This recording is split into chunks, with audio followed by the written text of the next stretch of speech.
Hello, good evening, everyone. I know many of you must have waited for long, and I would say it's a couple of days to Christmas. I would say happy Christmas in advance. And I know some of you are busy, as some of you, if not most of you, are doing your last minute shopping in the spirit of Christmas. You are, I pray that the Almighty God will keep us all. Obviously, we are coming to the end of the year. The year has been a very turbulent one. Many jobs been lost. Many people, some of our brothers and our sisters, have lost their lives. Some to COVID, some to other ailments. And I say, may their souls rest in perfect peace. Amen.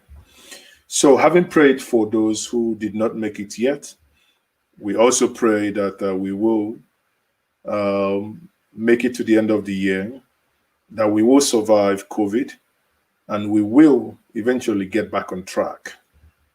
So, this evening, without wasting much of your time, as usual and as it is customary to this channel, what we are going to be discussing this evening is one, the news that President Olusegun Obasanjo is an Igbo man. They say nothing where Musa no go here for what nothing where Musa no go here for gate. President Olusegun Obasanjo has been rumored to be an Igbo man, and I say this: you want to know your real father, come out for elections in Nigeria. They will give you your history free of charge. Nigeria, that is what they know how to do best. They will give you your history free of charge if you ever come out to contest anything. Not that Obasanjo is contesting anything, but when we get to the meat of the story, you will see that the reason why they are doing it is because some people from the southeast have been clamoring for what they call the Nigerian presidency of the southeast extraction. Now, in order to say that Obasanjo has taken the slot of Ndibo, therefore he is suddenly an Igbo man. I mean, that's funny. Pardon me if I laugh, but it's as funny as hell. And you think it's a joke? No, it's not. I will show us the reports, and after we look at that, we'll dive into how DJ switched off the light on Nigeria. On Amnesty International platform, they think it's those that they can harass in Abuja, in Lagos, or in Enugu, or Port Harcourt, or Ibadan. No, she has made it, and now she's giving Nigeria the bitter part of the pill. I'll play us some clips, and we will see that. Afterwards, we will look at the Orofo fight between Rochas Okorocha and Hope Uzodinma. Rochas Okorocha is actually accusing Hope Uzodinma of destroying the little legacy that he left behind.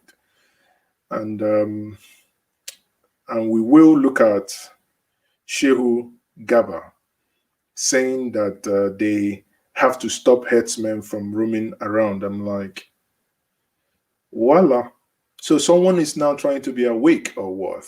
Well, suddenly you suddenly remembers you have to get the herdsmen that people have been crying over the years, that they ravage farm, they do unthinkable things to our girls, our mothers, and our sisters, and they destroy the crops. But Nigeria doesn't know what they are getting into. In some parts of the country, they burn the farm. That is, the bandits, they burn the farms.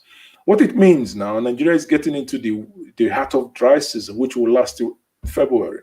So between February, before you get back to the planting season, that starts around March, April. Listen, if you're spending money for this Christmas, keep something behind. Take it that I tell you today that between February and May, June, You might be cooking and you will have to cook with chains, chaining your pot of soup, because it might get to a point that onions, which we call yabas, is become an expensive commodity. It could get more worse than that because you're getting into food crisis.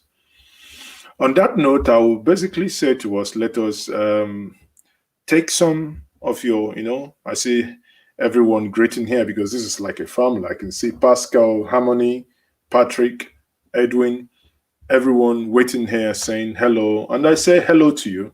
It would be nice to know where you are watching from. I know it's Christmas. I do understand that.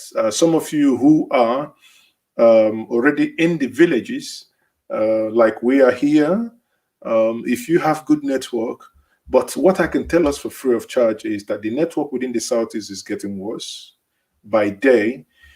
From tomorrow or next, you are very unlikely to reach anyone in the Southeast again, because the moment everybody comes back home, the whole network collapses. And the moment the network collapses, you can't even get people on WhatsApp. You can no longer get them even on their normal telephones. On that note, I will say thank you very much, Mazi Kenna. Joseph is watching us from Dubai, and Isiama from Peckham. Oh, Peckham, London. Samuel Arinze. Oh, Russia. I guess it must be so cold now, Samuel. So all you have to do this evening is, because it's an interactive session, do like the video, share the video, and if you wish, we have the the super chat activated, so we can give shout out to those who do super chats. So let's roll. Oh, NDY Clements is London. Oh, really? Amado Osadolo is Milan. Estonia. Wow, Ikenna, you're in Estonia. I remember in the year 2002 was the first time I visited Estonia, Tallinn. Tallinn was the state capital, and we came on excursion. Then we got to the office of your president. I think I have to look for that picture. I sat in the presidential chair. Every one of us, we took turn. It was a very small country. We went on a boat ride to get to the border to Russia. It's and I think we got to one of the nuclear reactors as well. It's good to travel. I see people from Italy. Italy is also good. One of those places I like visiting, but there are some dirty places in Italy anyway. But, Bergamo is good. One of the, cheaper airports to use, Okay, Finland. Oh, I like Finland as well. One of the things I like in Finland is my visit to the saunas, The first time, and I'll tell you a story. Sorry, guys. This is a family here. I'll tell you a story, my experience in Finland. The first time, I think that was in 2001, I got into Finland, as a Nigerian man. Came to the sauna, it was a mixed sauna. You have, boys, girls, everybody was stuck naked. Someone coming from Nigeria was like, I went to the sauna with boxers and everyone was looking at you. Where is this guy coming from? Is he from the shithole? Something like that. But it was actually fun. And Samuel says he's going to invite me to Russia. Oh, yes. I'm going to come to Russia as long as he promised me that I'm going to see Putin, because he's a strong man, So that's it, I've traveled, honestly, over 100 countries. That's why I love it. Oh, Switzerland. Oh, God, meine Güte. Meine Güte. I love Swiss. I love Austria, These are places you go, you ask yourself, God, why did you bring us together in Nigeria to suffer? Because these are people who have nothing. compared to what we have in Nigeria, but they have a decent environment. I remember anytime I drive from Germany to Austria, you get to the what they call the Tankstelle, that's the petrol station. You have to go and buy sticker.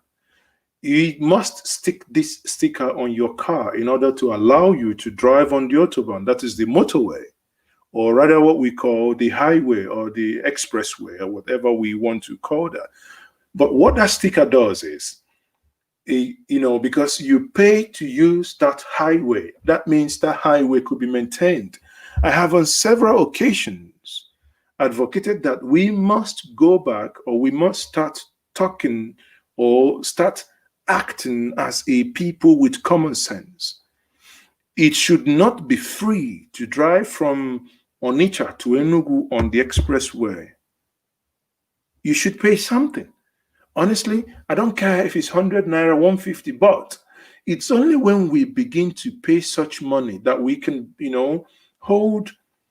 If I'll give us an example. I remember many years in England, someone, I think after the snow, there was this pothole. This guy got into that pothole, and the thing kind of bent his rim, the alloyed rim. So he wrote to the council. That was in the Berkshire area of England. He wrote to the council, and he got compensated in order to replace his rim. Why? Because he pays road tax. He pays tax on that road that he uses. But here we are. The reason why I think that we do not get angry enough to form the critical mass to hold our leaders to account is because we do not pay enough tax. Imagine where you pay a tax to use Benin or Expressway, and at the back of your tax, whatever, it says, if you see any, on the fine print, if your tire is broken or whatever as a result of bad road, call this number, take the picture with the GPS location, then you get compensated. When you get to the point where you go to court or however you want to do it and you win that case, they pay real good. You see that everyone will wake up. It's just like someone made a proposition. The reason why you see Americans shoot blacks is very simple. Because not many blacks have life insurance. Imagine for 1 second if every average American that is black takes a life insurance of $500,000. You know what that means? If a police officer knows, boom, you shoot a black man and he dies, and it's on your body cam, someone is videoing it, the intelligence there is that the conversation will suddenly move away from you shooting a black man. It will now be a fight between the police and the insurance companies. And invariably, it makes you safer. So at the end of the day, we must somehow find a way to, get sensible enough in order to stay alive. Okay. So people, yes, Samuel, traveling is part of education. Listen, I'll tell you, I love it. That's why sometimes, I haven't said this before, but I'm going to say, sometimes I feel sick sitting at home, no longer being able to travel as usual because of this, cankerwormous COVID-19. COVID-19 is not really, it's hit me hard. So I like to travel because when you travel, you come, I'll tell you, flying, sometimes I fly to Singapore. I'm flying to Singapore. Initially I do straight flight, but I stopped because it helps me to, in one trip, you can visit multiple countries. I can stop to Hong Kong. I stop in Hong Kong. I stay 1 day in Hong Kong. If not for anything, sometimes even 8 hours. I just book it and then make sure it's that way. You come out, you go around. So if I have spent 8 hours in Hong Kong and I come out and I fly to Singapore, you can't tell me, Maz, you haven't visited Hong Kong. Or if I sleep one day, I know many years when I fly from Germany using Qatar or Emirates to Nigeria. What normally happens then is using the green passport, because invariably they've been considered Muslim country, so they allow you, is visa free. So you equally come into the countries and you stay one day. And one of the guys in Bremen then, and a travel agency, he does it very well.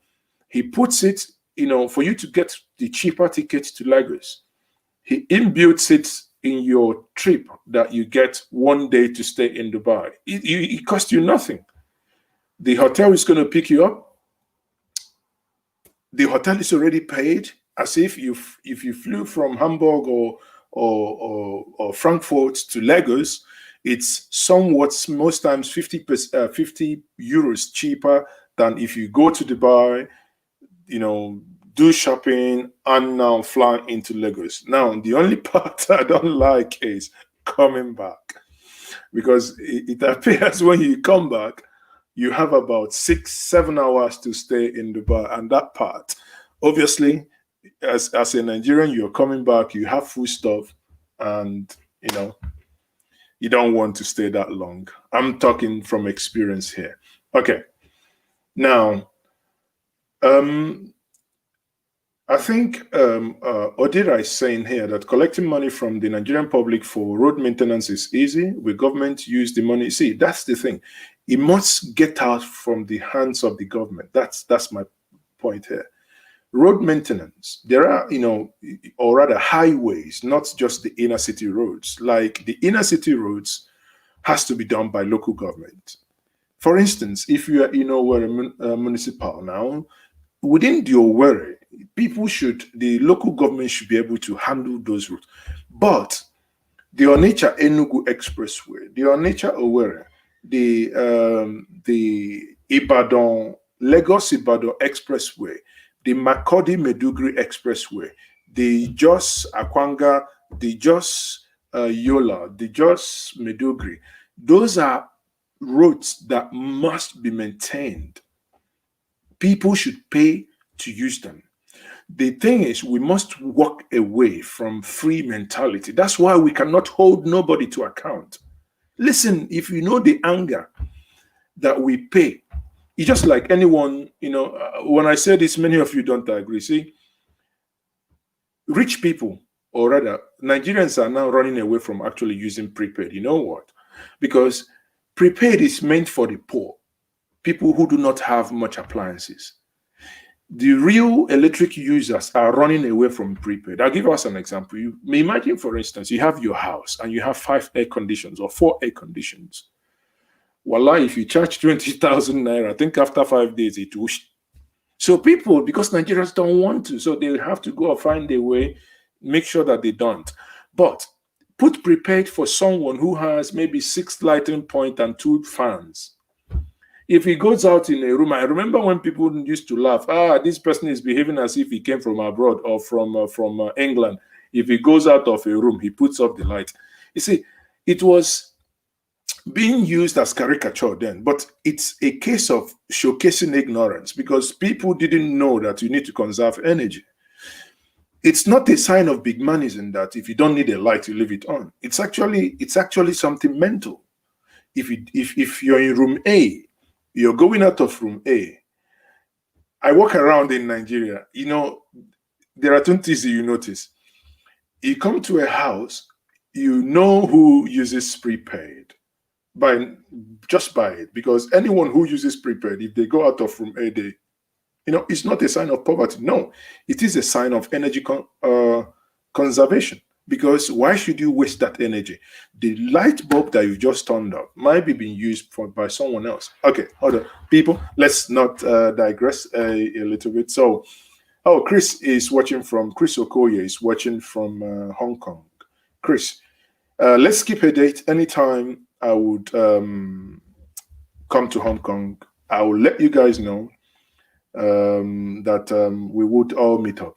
I know Jennifer is saying that taxation is not the Nigerian problem, but at least it is not Nigerian problem. It is the least of our problem. No, taxation is one of the problems. The thing is that part of the reason why we don't actually pay tax is that even when you pay, look, all these people, all the plutocrats, because that's what I call them, going on convoy, 5, 6, 7, 8. The other day I saw a video, Ebonyi state governor, 42 cars in his convoy. I mean, that is a clear definition of insanity. 42. I counted, not that I was told. It was a video. I don't know if I can find that video. I can play it. It was a clear, for my mind, is a clear definition of insanity. 42 cars for what? Okay. Reason why people also avoid paying taxes because even when they pay, the government use them for nothing. You know, they don't see what the government use their taxes for. So now let's get back to the meat of this evening. Now, afterwards, if we have time, we can always ask these questions, you know, make it more interactive. Then we can speak to one another, or maybe we might even open the telephone line, some of these arguments, because we can learn from each other. No one knows it all. I don't know it all. In as much as I love traveling, it's my passion to travel, you know, because as na onye Njenje, ko onye isi awọ ya mma. You get where this is now coming from. Okay, so people, let's get crack on.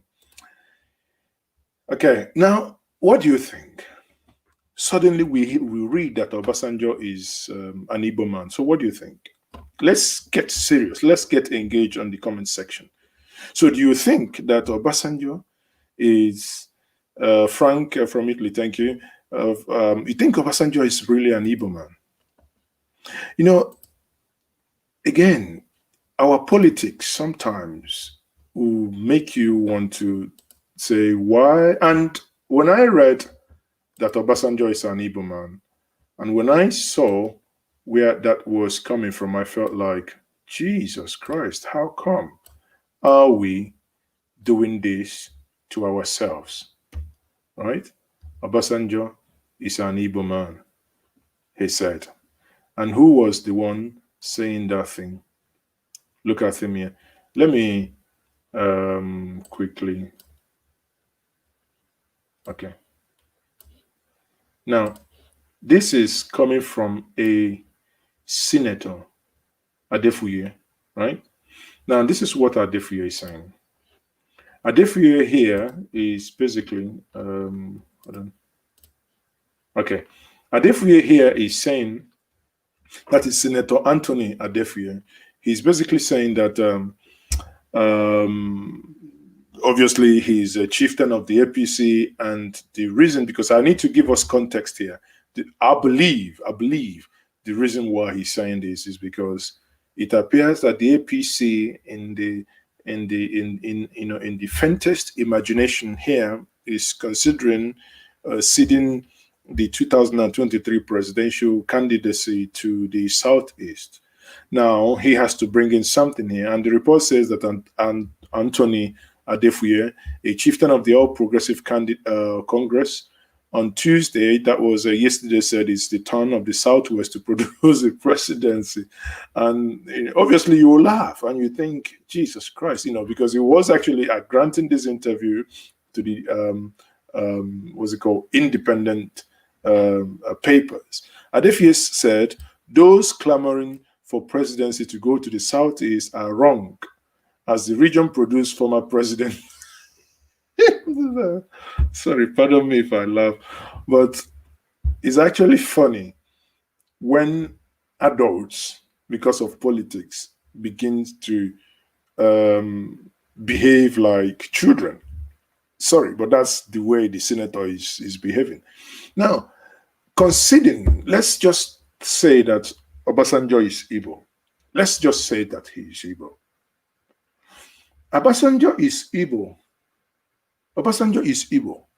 And Obasanjo single-handedly killed Ibeto. Yet Obasanjo is Igbo. Obasanjo is Igbo.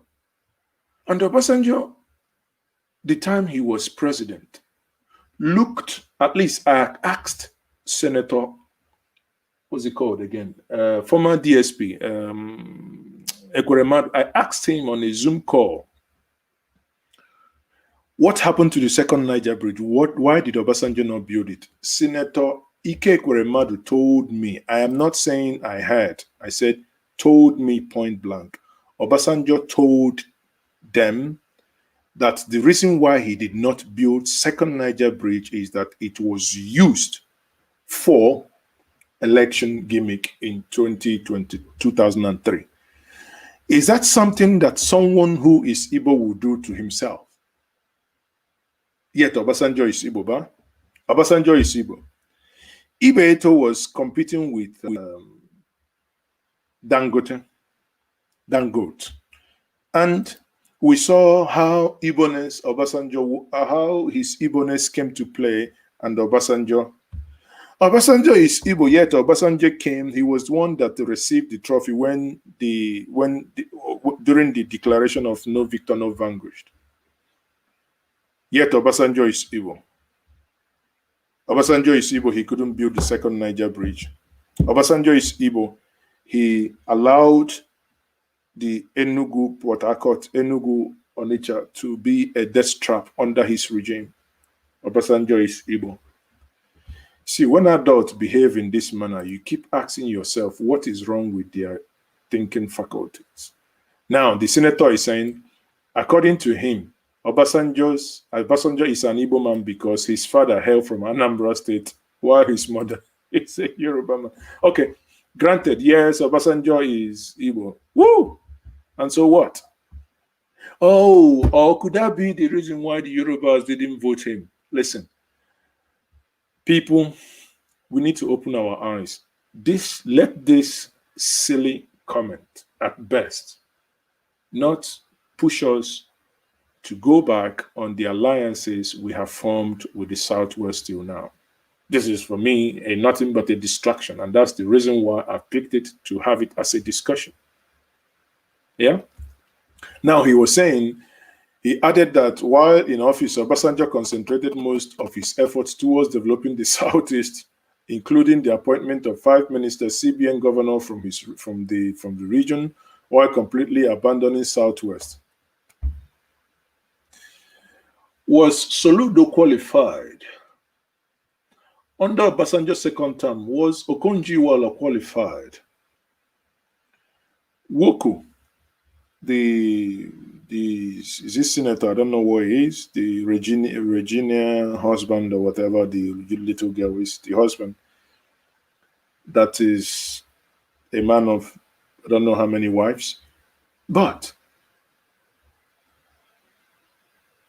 Obasanjo is Igbo, and those Igbo people worked to get Nigeria debt relief. And Obasanjo is Igbo, right? Okay, anyway, this is political. Now, I don't know what you guys think about this conversation, but I look at it, I think to myself, it is nothing but silliness. You know, adults trying to be, when adults are trying to be a little bit silly. That's the way I look at it. Jennifer Ezu says is Ndi agadi na agwo ofe. They lie with impunity. In fact, in Igbo, it is called impunity. Mpu. You know what impu? To do something that is an abomination. So they lie with impu. Impunity. That's the way they lie. They lie with impunity, with alacrity. They lie, just, Wallahi. OBJ he's Igbo, and he participated in the killing of his people, right? In 1966, 1970. When he took over from, anyway, I don't want to get into the 1970 convolution, 69, 70, but Obasanjo is Igbo. Anyway, so that's on that one. I don't know what your take is. You know, you can put you in the comment section. You can try to get some of the comments as we go. That Obasanjo is Igbo. Now, all these things are happening because of the 2023 presidential election. The schemes, these are politicians. You know, politicians are sometimes, I think what they do is, yeah, now I'm looking at you now, looking at you watching me, right? And this is my mirror. And I'm looking at you and I'm saying, well, if I come now, I live TV, yeah, and tell them, do you know that actually, yeah, Mazezoke is a German, right? Yeah, Mazezoke is actually not black, he's white. Yeah, maybe if I say that multiple times, people will believe that Mazezoke is actually white. You know, like some president I know who say he's the most intelligent. He has the biggest, wherever he does it, he has the biggest states, he's the most intelligent. And he does this multiple times and he begins to believe himself, he begins to think he can assimilate that. Obasanjo is Igbo. I don't know where this man is. Has he not read all his books? It could be, don't get me wrong, but it could be that Obasanjo was actually fathered by an Igbo man. I mean, of course, it could be. But even if it was, a man decides whom to identify with, and that he cannot take it away.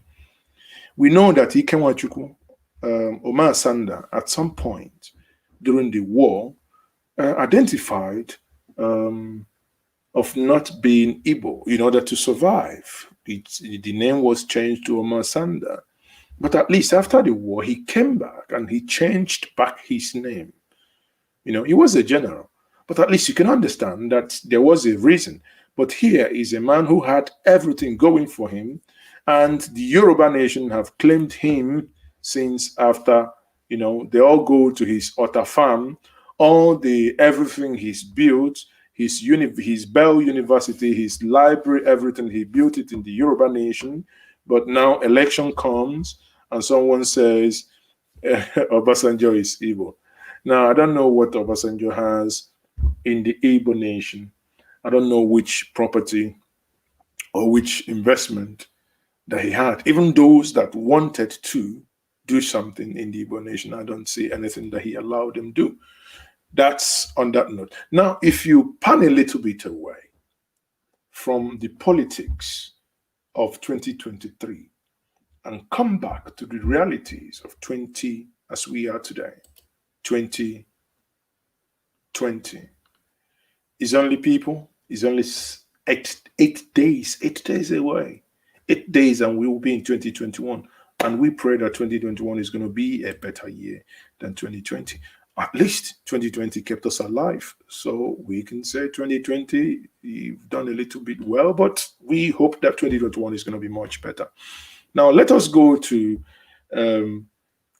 listen to this. The conversation between DJ Switch and the Amnesty International. Let us listen and we learn one or two things from this. Okay? Saying in Nigeria, let me bring DJ Switch and see what. Meaning the problems never end. You see, I grew up in a family of 8 where my parents really had their hand full. They worked to give us the best they could afford. Education, Medicare, food, allowances, most importantly, a home. My parents taught us how to respect each other's differences, understand each other, stand for each other, and protect each other. I must say, my brother did take a lot of the blame for my many mischiefs. But unfortunately, in the late 90s to 2000, things took a turn for the worse when the Ishekiris and the Ijors in Warri, where we lived back then, went into war with each other because of a failure in leadership and respect for differences. Many were displaced from their homes and killed. My parents lost a lot and I had to grow up real quick. This was my first real encounter with insecurity, a lack of accountability, and irresponsibility. Nigeria is home to over 200 million brothers and sisters that are beautifully diverse in tribe and faith. But we lack education, a functional health system, electricity, we lack jobs, security. The basic things that any parent, guardian, and in this case, a leader should provide so that we can achieve our ambitions. Instead, These basic things have been weaponized by our leaders and used against us, used to lure us to do their bidding, used to oppress us, keep us too hungry to be angry, used to kill us. So, dear Agnes, it was indeed hopeful to see the new generation of Nigerians stand up for Nigeria, not religious or tribe-based. But if we don't act, this new generation will be haunted like myself, wiped out or succumb to the will of a dying generation. But even a magician cannot perform one trick forever, because we, the Nigerian people, were tired. And for the first time, I saw Nigerians stand for each other in protest all over the country. End SARS. Now, SARS is the Special Anti-Robbery Squad Unit, which the government rebranded to SWAT, after disbanding the said SARS over 3 times and twice in 1 year. SARS have a track record of more daylight robbery than actual robbers. They've murdered more innocent citizens than murderers in the society, more rape than the public is even aware of, constantly exhibiting their lack of intelligence and training by harassing Nigerians, either because of how we look, the hair we have, the cars we drive, or if we have tattoos on our bodies. When you speak up and ask what you may have done wrong, they beat you up, lock you up, or kill you altogether. Now, this gave birth to a movement, End SARS, a movement against police brutality, which has since become a much bigger movement against bad governance. And the reason is simple. From the President, General Muhammadu Buhari, downwards, they are all SARS. You see, because this is a government, yes, that would rather silence and kill its citizens rather than be guided by their concerns and their cries. Hide COVID-19 palliatives, mind you, that were donated rather than feed its people. One that would rather spend quality time with his cows rather than address its citizens. The same government that chose to inject rogue elements into peaceful protests rather than protect its people, but choose to coddle terrorists. It is the same government that froze the accounts of protesters and seized passports, but cannot seem to trace the accounts that sponsor terrorism. It states in the Constitution that the security and welfare of the Nigerian people is the primary purpose of the government. But on the 20th of October, 2020, the Nigerian army, sanctioned by the government, stormed the Lekki toll gate in what I call a first wave of assault. No warning, no dialogue, just guns blazing, shooting into a crowd of the bravest set of people I have ever met. Braver than the men and women trained to be brave, braver than the government officials who sent them there. They shot at us with live ammunition. We braced ourselves, we screamed, we sang, we cried, all while waving our Nigerian flags.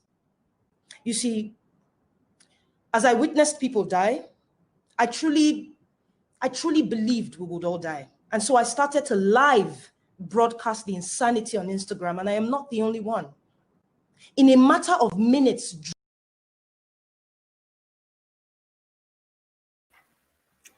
So you can see, listen, this girl is intellectually sound. You know, reason why I keep bringing her up here is that the atrocities being perpetrated by any government must not, this is no longer 20 years ago, 15 years ago, 10 years, even 5 years ago.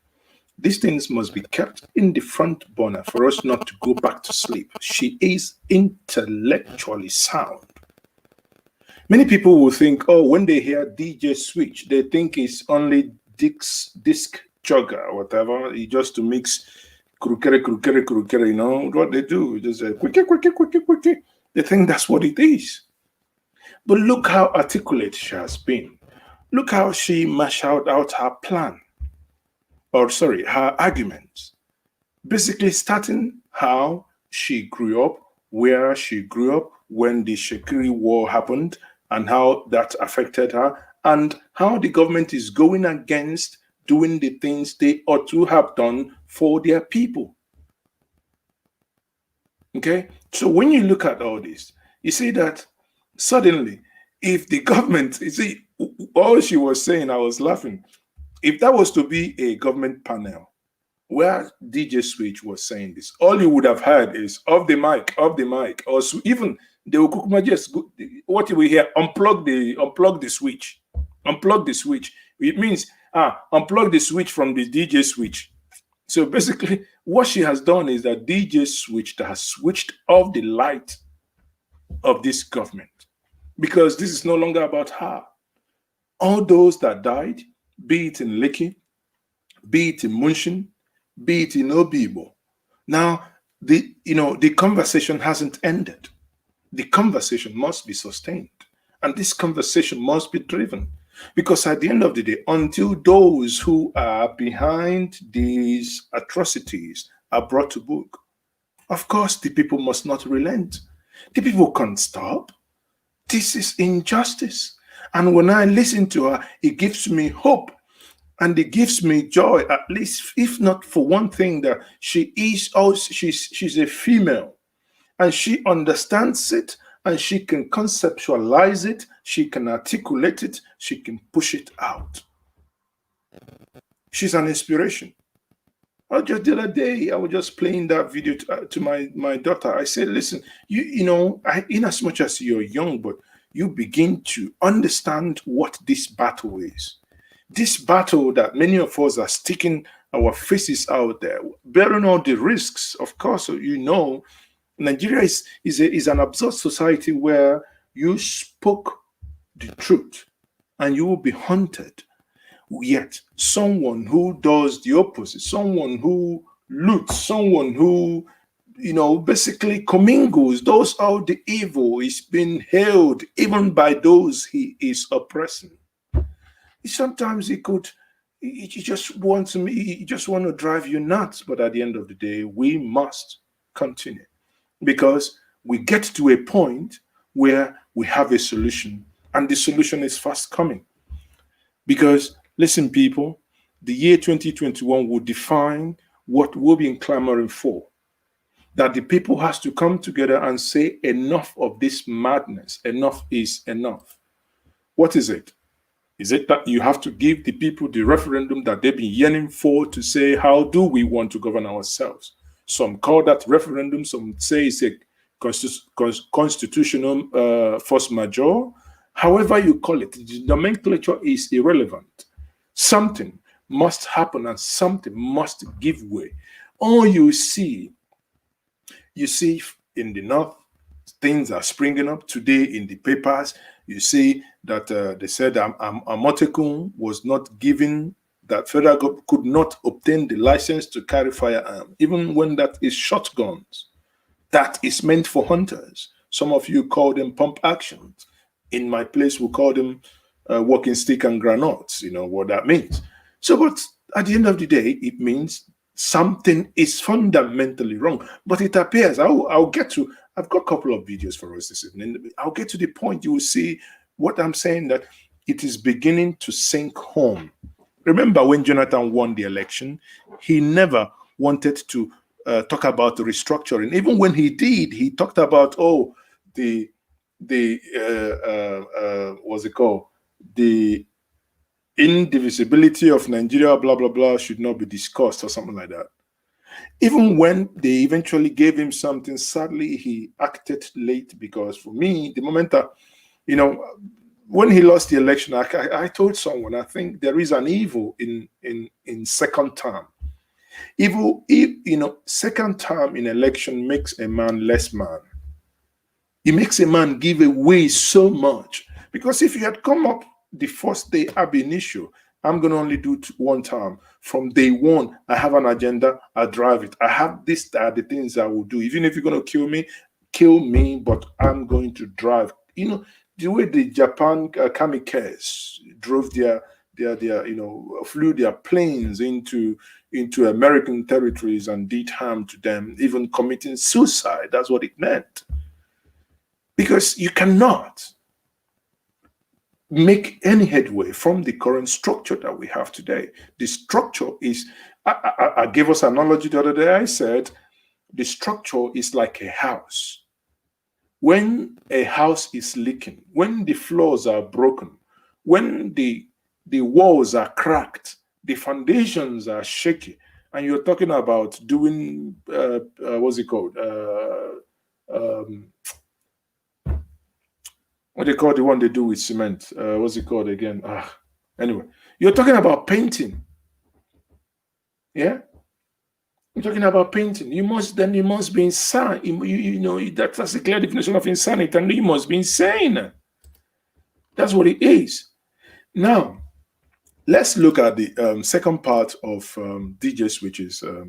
Honestly, she is sound, and I cannot thank her enough for staying true to this cause. Nigerians killed unprovoked. But the commander of the 65 Battalion, Salisu Bello, claimed to have given us water and drinks that night. But that is not even on the same continent with the truth. I have a clip recorded from the live broadcast where you can hear me asking Bello why they were shooting at us with live ammunition. His response was that my coming close to him poses a threat to him and he will act accordingly. Is this the act of someone who gave us water and drinks? I also have another clip from the same night where you can hear a lady's voice asking the whereabouts of the people that had been shot. Further proof that the bodies we saw were taken away by the army present. The army claimed to have cared for us. But when the Nigerians that were on that live, when they called ambulances to assist us at the toll gate, they were stopped and asked to turn back by the army.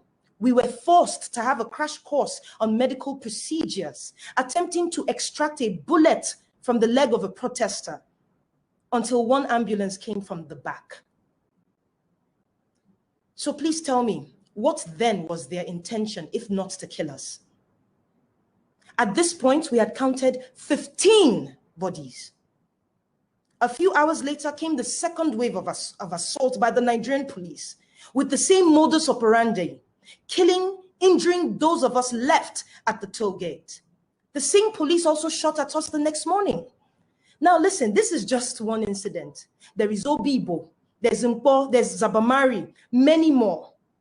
The Nigerian authorities, under the poor, corrupt and misguided leadership of President Buhari, down to his cohorts, Governor Jide Sanwo-Olu, General Takara Buratai, Brigadier Taiwo, F.O. Omata, Lai Mohammed, and many more.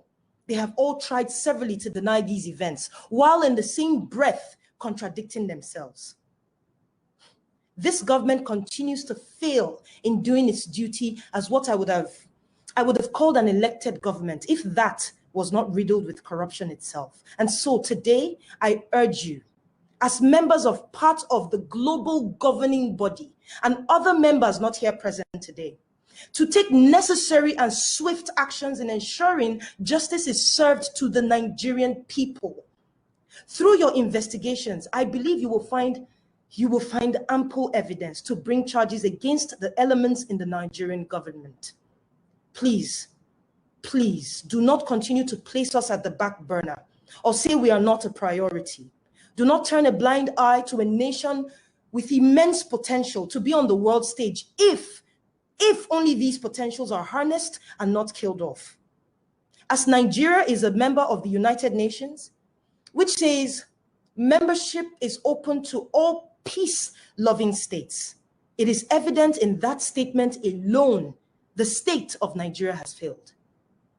Our leaders too greedy, too corrupt, and quite frankly, unequipped intellectually, mentally, physically to protect Nigerians or move the nation anywhere. If it is indeed true that the First Lady of Nigeria, Aisha Buhari, can relocate to Dubai, citing insecurity in the presidential villa, Aso Rock, the most secure building in Nigeria, then I ask, where do we, the average Nigerian, go? Mr. Rod, you say your office has about 80 investigators. It was funny when you said it, but I can assure you, millions of Nigerians are willing to help provide all you may need to reduce the potential burden on this request. We only have our voices. That is all we have. As a people, we are using it to sorosoke. So please listen. As Agnes said, the country is a keg. It's sitting on a keg of gunpowder because of all the things that we have been deprived of. I am advocating for all types of peace, but justice. And through justice is the only way peace can truly thrive. It is now your duty to help us show that democracy, accountability does not only belong to a certain group of countries, but to all.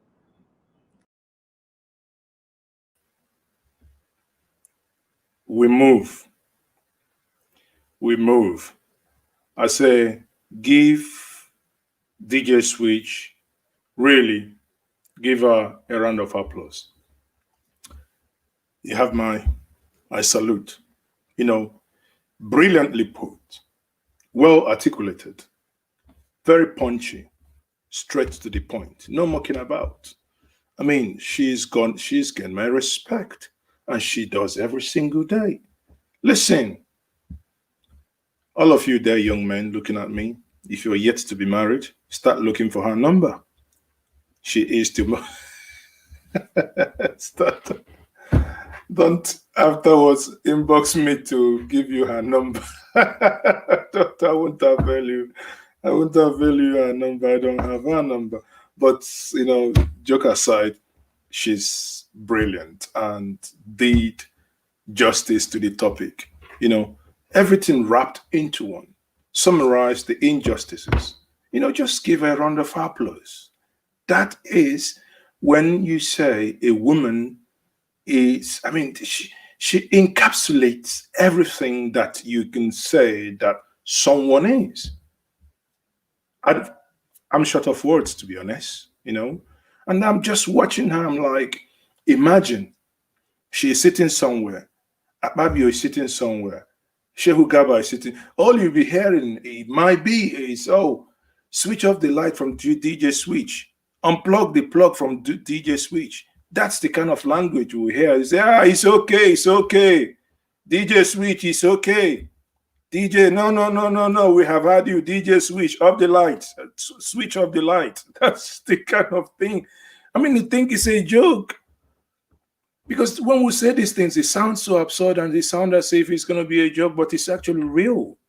Nigeria is a nation where anything you imagine that is absurd, that you think it can never happen, come to Nigeria, it happens. Every single day. Anything, no matter how absurd it sounds, you think it can never happen, come to Nigeria, it does happen. Sorry, Somos, please, can you stop what you're doing on the chat section, please? So when you listen to her, I would say my respect, honestly, my respect for her. I do really appreciate her contributions and the things she had put forward. Okay, so you can see how, that's why I said that DJ Switch switches off the lights on Nigeria, because on that international scene, she demolished Lai Mohammed, Shehu Gaba, and where is the other one? Femi Adesina. You know, bring three of them together. Lai Mohammed will be like this, doing mouth like Donald Trump. Oh dear, I mean, that's life.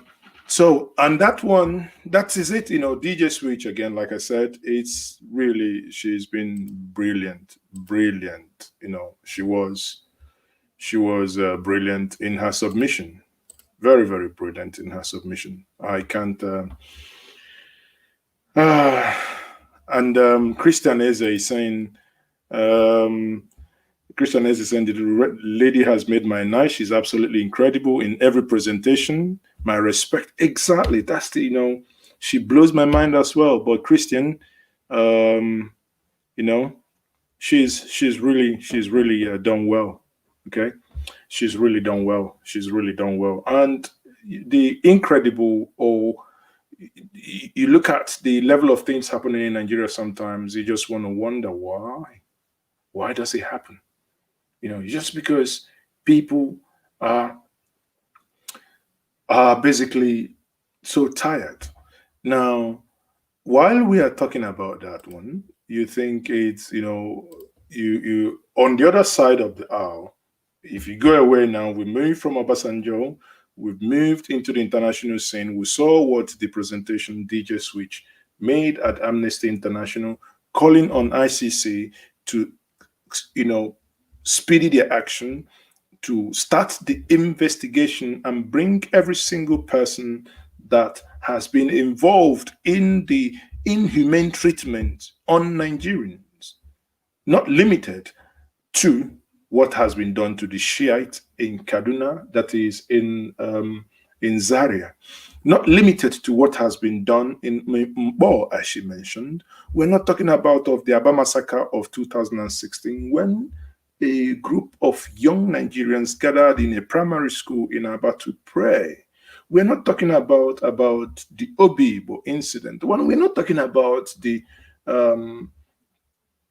Munshin Lagos. We're not talking about Lady. I mean, it's or is this Zamabamari, where you wake up and suddenly, boom, 300, 400, 500, 600 students move, just got stolen, kidnapped, and someone in the person of Shehu Gaba will say, oh, it's only 10. But eventually, for the first time I saw him apologize, he tweeted, oh, that he's sorry that he said it's only 10 students. But I mean, are you with brain to even look at that? There's sometimes you just shut up your mouth if you have nothing to say. But just make yourself as if you're a Dracula. You have no soul. But we all have children. Imagine if that was your child that was kidnapped, and all you do, though the kidnap itself is a different story altogether. A different story. When I say a different story altogether, it is indeed a different story. Because we'll get to that. We'll see the argument between Dr. Kach Ononuju and Shehu Gaba. Yeah, you see, I'll get to that. But let me get to this one. Now, here we are looking at where the Iberiberized former governor, who is now a senator, the Iberiberizing and the status senator, Rochas Okorocha, shields, or rather knocks the current governor, Hope Uzodinma, the one, because Imo State has moved from Iberiberizing to Hopism. Okay, so from the level of Iberibe now to the level of hopelessness, you can understand what is then happening. So here you have that Senator Rochas Okorocha, has basically told the Senator Hope Uzodinma that he should stop destroying the projects that he did in Imo State. Okay, saying that even Hope is not undertaking any new project. Okay, because at some point Okorocha had to write a statement, a press release through his media aide Sam Onwemedo Odo, saying that Hope should stop. We saw this Somto Chukwu hospital, I think, that was once destroyed. In that suddenly you wake up, you saw a hospital being destroyed. And why? You haven't built new one, you're destroying. I don't know, I don't know what is wrong with Imo State, honestly. I look at Imo State sometimes, I say, why have you had the misfortune of misgovernance? But I think Imo State is not doing well. Then suddenly I look at Abia State, I will say, sure, now wow, Abia State, where some roads are as not even as filthy as where a pig pen, but it's worse than where pigs can even live. Yeah, it's worse than that. But what you're looking at here, that Okorocha has to now even go to the point of yesterday doing a press statement saying that that Hope Uzodinma deployed caterpillars to go and demolish the befitting Olu Road, Assumption Road roundabout, which Okorocha had constructed to ease the disturbing traffic that had been the situation there before his coming in as a governor. He's not only constructed the roundabout, but also made Bank Road 8-lane. People in Imo State, I want your comment on this section. What is the actual stand of things here? Because sometimes you don't even believe the politicians. Sometimes they say things in the pages of newspaper in order to, get people get tongue wagging. But if you're watching me, if at all you have light, or if at all you have the internet connection, many of us in the Southeast now, the internet connection is nothing to write home about. It's getting worse. From tomorrow evening and next tomorrow, it will definitely get worse. Then suddenly you can call someone on the telephone for 1 week, 2 weeks. You might not even be able to speak to individuals, unless sometimes it's actually funny. In the hammer time breeze, sometimes I keep my phone. I'm sleeping, like around 2 o'clock. You hear pew, pew, pew, pew. That means it appears the hammer time will get the network somehow. It will just pang, and all your messages will just, all of them roll into one. And you ask yourself, now, wow, what manner of this? And this is a place where no one cares. They're not even willing to fix this infrastructure. I remember one time speaking to MTN about the infrastructural deficit in terms of the network there, and they made me understand that they cannot put more infrastructure because of the seasonal migration. That within 2 weeks in a year, people migrate down south east. That they cannot because of that 2 weeks. And I thought maybe if they are a people, because imagine me recharging maybe 5,000 for internet, and it stays there because I don't use it. If it's not working, there is nothing. You can't even stream. Most times from next week now, I can 100% bet it that I will no longer be able to stream because the network will be jam-packed. All you can do is sometimes, if you're able to record anything, then you have to leave your MacBook running the whole night in order to upload something that is even less than 10 minutes. It shows you that's how bad it is. And I'm wondering, is there not a way they can get something, maybe, on a mobile booster or whatever? They can do it, because if by next week now you move away from the southeast or from wherever you head into Port Harcourt, you come into Port Harcourt, everything, because everyone has gone to the villages. So the hinterlands, everyone is struggling to use an obsolete system that they've left there that is only basically probably offering only 2G, max 3G, not even 4G, talk less of faster 4Gs or anything like that. So on that note, you will see that the Ndimo, somehow something is wrong somewhere, okay? Because Imo has moved from the realm of Iberiberism to the realm of hopism. And some say it is realm of hopelessness. Be that as it may, whatever the argument is, whatever the case is, I think what we are lacking now and what we need in the Southeast is clear governance. And not so many states within the Southeast are offering that now. Not many states are actually offering clear-cut governance. Okay? Hope Uzodinma, I don't know. The other day you hear he's recovering how many millions Okorocha stole, billions, because they no longer steal in millions, they now steal, everyone steals in billions. So on that note, so now let me go to the final leg of my broadcast this evening, which is the issue of headsmen roaming about the street. Now, this is conjoined in two. One part of this is where you have the government saying that they that they rescued. We had the army commandant there, is it? I think it's called NH or Nature. I don't know. Saying that they rescued, that they used plane to hover the area, use ground troop to cordon where those kids were kept. Right? That is a military general saying. But let me get Shehu Gaba to say something so that we understand something here. I'm driving to something. Let's listen to Shehu. All of the leading actors involved in the release of the children, the students, said no ransom was paid.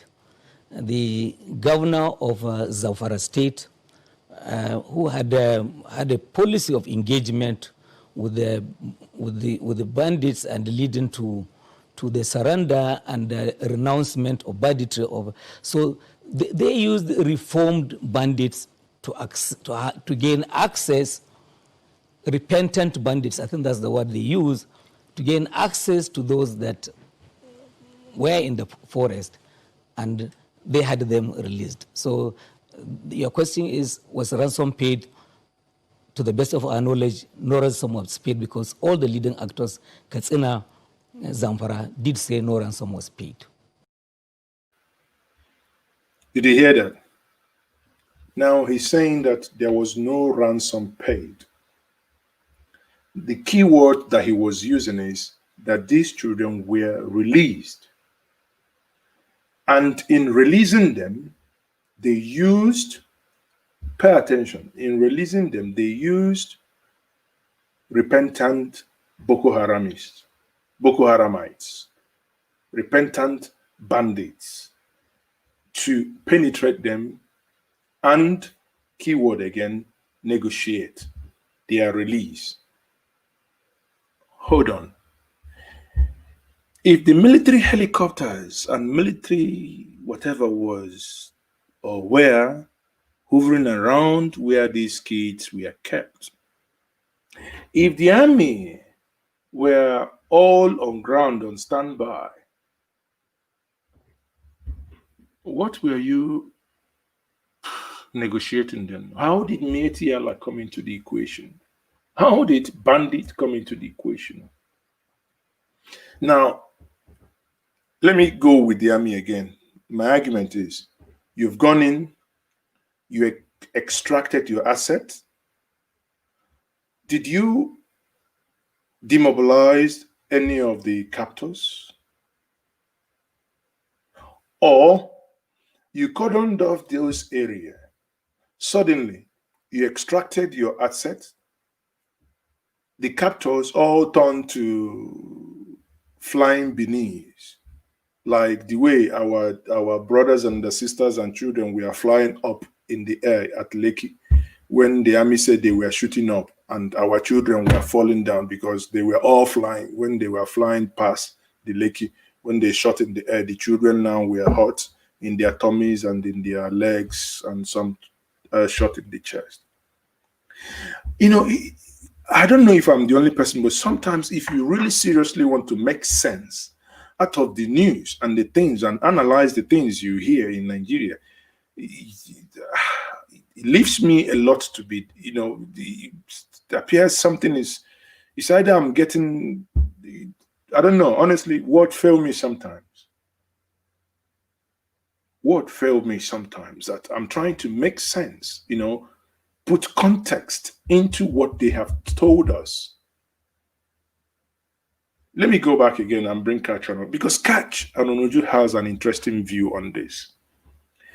Many of you might disagree, but again, Catch works with the United Nations. Yes, he's a PDP member, right? But he works with the United Nations. He goes into these places. When sometimes he says things, he says it, and he said these are the things he was told. Remember, Catch is the same man that made a revelation that Obasanjo is involved in some, humanitarian whatever, and Obasanjo threatened that he's going to take Catch to court. People, The same Obasanjo that threatened to go to court now, court will not see. File paper will not see. Catch will not see in court. It reminds me of in 2016 when Union newspaper in Abuja published that El-Rufai declared 90 billion in assets declaration. El-Rufai said, withdraw this publication or I sue. People 6 years down the line, I'll be 5 years down the line. We no see El-Rufai, we no see court. Whether they kidnapped the judge was not able to deliver judgment. If you know about the judgment, please tell me. I'm also interested in that case. That's on another one.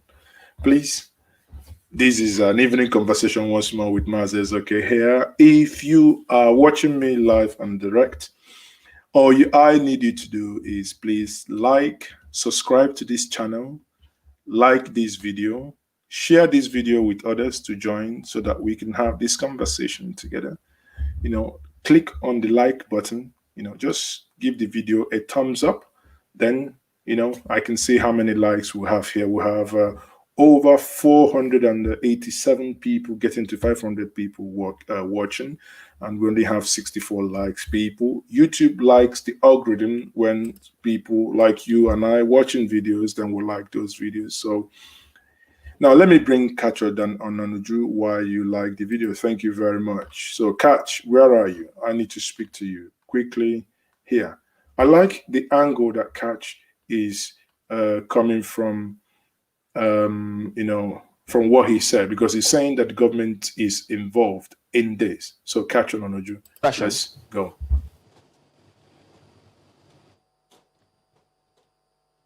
Thank you very much for the opportunity. We don't have the same impression.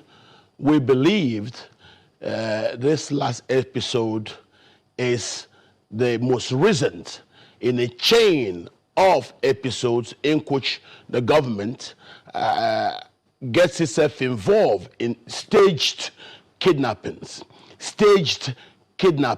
which are used as a ploy to pay the bandits who the government has been using for the purpose of ethnic cleansing for ancestral lands, which has been a historical government's pursuit since President Buhari came to power, as he has begged Nigerians for land and we refused. We see him using these bandits to get lands and periodically paying these bandits through these kidnappings. If the army, as Garba has simply said now, were able to surround where they were and able to hold them down for the Miyetti Allah to negotiate, as Governor Masari said, for the boys to be released. Why has the army stayed hands in all these years? I was on this station talking about the dangers in Kankara. I said that last year. I talked about the problems in Maru. I talked about the problems in Basari, in Dutima, in Musa, and all along, government did nothing. And suddenly, Kankara, the same Kankara I have mentioned here twice, based on my work in those areas, government now use Kankara for the boys to be abducted. And what do we have? Money is paid. I've been hearing a lot of things. I said yesterday I had about £4 million paid for these people to use in continuing to aid and fund their operations. What we are saying is we stand today with Governor Zulum's position that the internally displaced people should be returned back to their ancestral lands.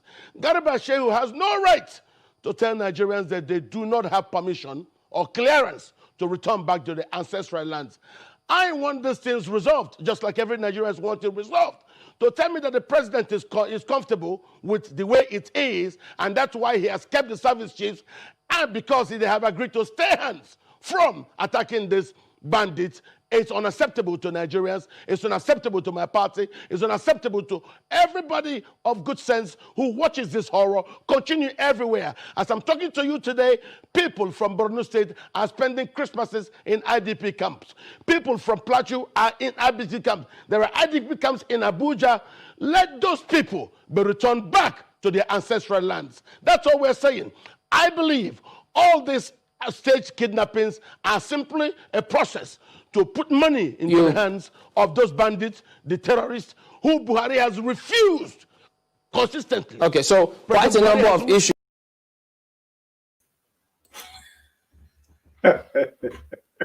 You know, sometimes catch can be very, very dramatic. It says that that the government has actually, government is involved, and the government have their hands in that. Again, I don't know. I'm only quoting catch. DSS, take note. I beg. If I wanna go come for this Hammertime breeze, if I wanna go come break my door, please. Not me talk am. Na catch on Ojuo. See am. Na catch talk am. Say get us that work. Again, I'm just trying to bring logic to the whole madness.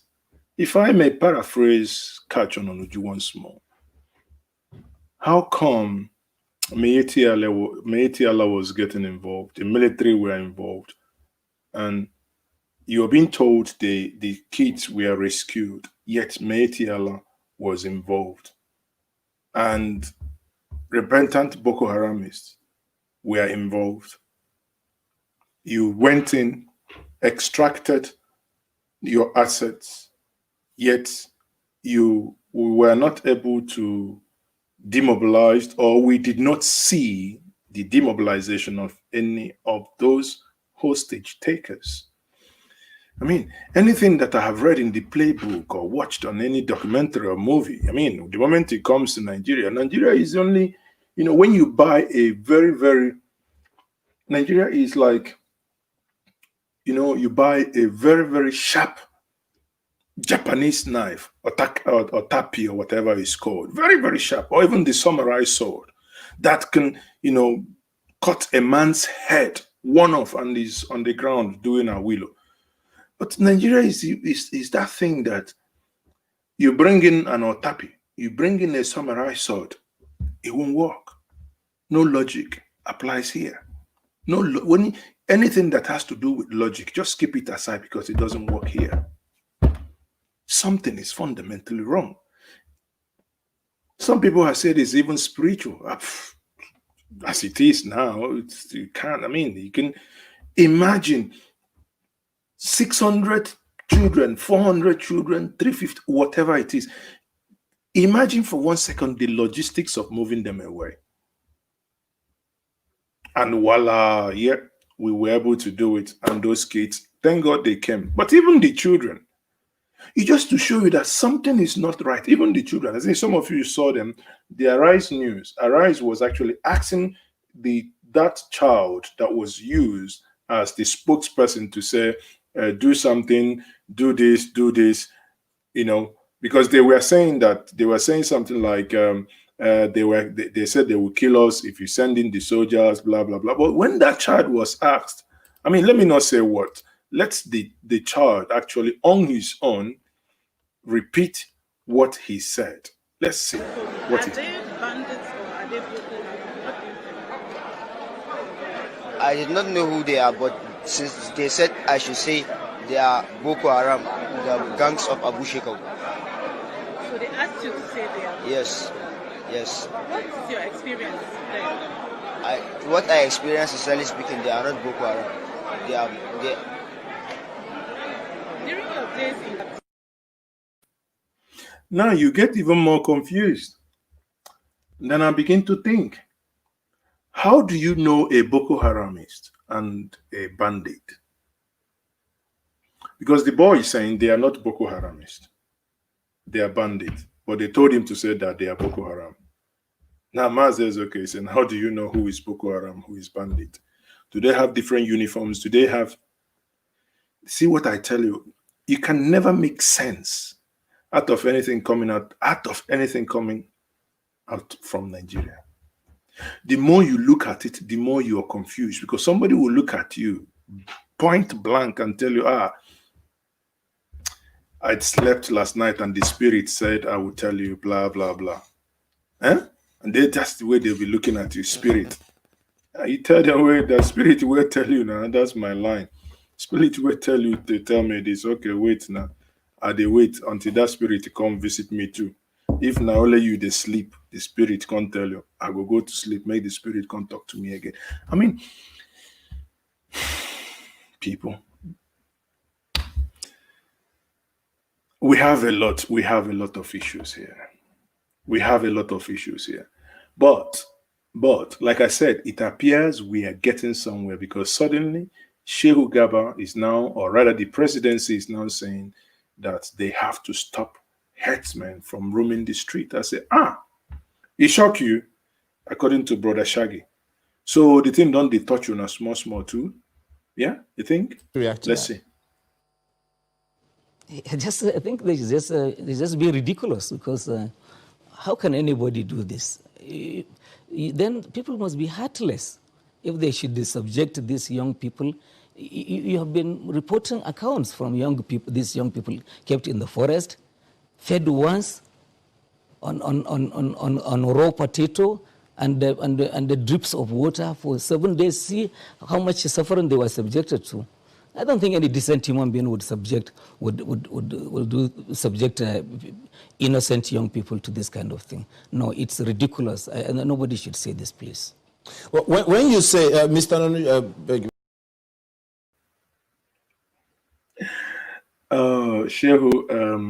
Shehu Gaba is now denying what Ononoju said, that is not it's not arranged. My job here is to bring context into what, various conversation here. You make up your mind. I'm not going to tell you what I believe, or push you to believe. But again, when you look at the facts, you're left to believe what you want to believe. But do I believe that, the whole thing to me appears not normal? Something, it's not right. But the tragedy of it is that, as I have seen, these children will all go back to their parents. No one will think of giving them psychological support. That is very critical. It doesn't matter who is involved in that, in taking them. Even if it's the government, even if it's Boko Haram, even if it's bandits, even if it's whoever it's involved. The thing is that the children were not aware that they will be kidnapped. These children have been traumatized. They need help. That is where government must ensure that this help is given to them. Some of the traumas that they have undergone now, if not addressed now, would eventually in the future could become so adversely, or rather affect them so badly that it might alter their adulthood. When we say this, I mean, if Nigeria were to be a nation, what we should be talking about now is this, where we have psychological counseling, mental health support, all the support that these children need is what the government must be able to offer them now, but not this rigmarole. Now, to the conclusion of my evening broadcast is, what is the way out? The way out, as I said at the beginning, it's that something must give way.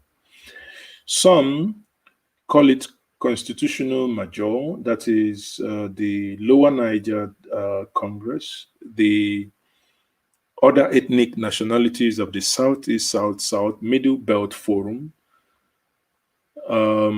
Many of them, even the Yoruba nation. I think I have a video of Akintoye, which I tend to agree. Akintoye, Professor Akintoye here, was saying that these groups are willing to talk to the federal government, but they can only talk on one condition. They will not talk to intermediaries. They will talk to those who have the power to make decisions. Now, to analyze that, I'll play us what the professor says. Then I'll play us the mindset of the one who has that power to make decision. Then the conclusion will be yours. I speak on behalf of the Nigerian Indigenous Nationalities Alliance.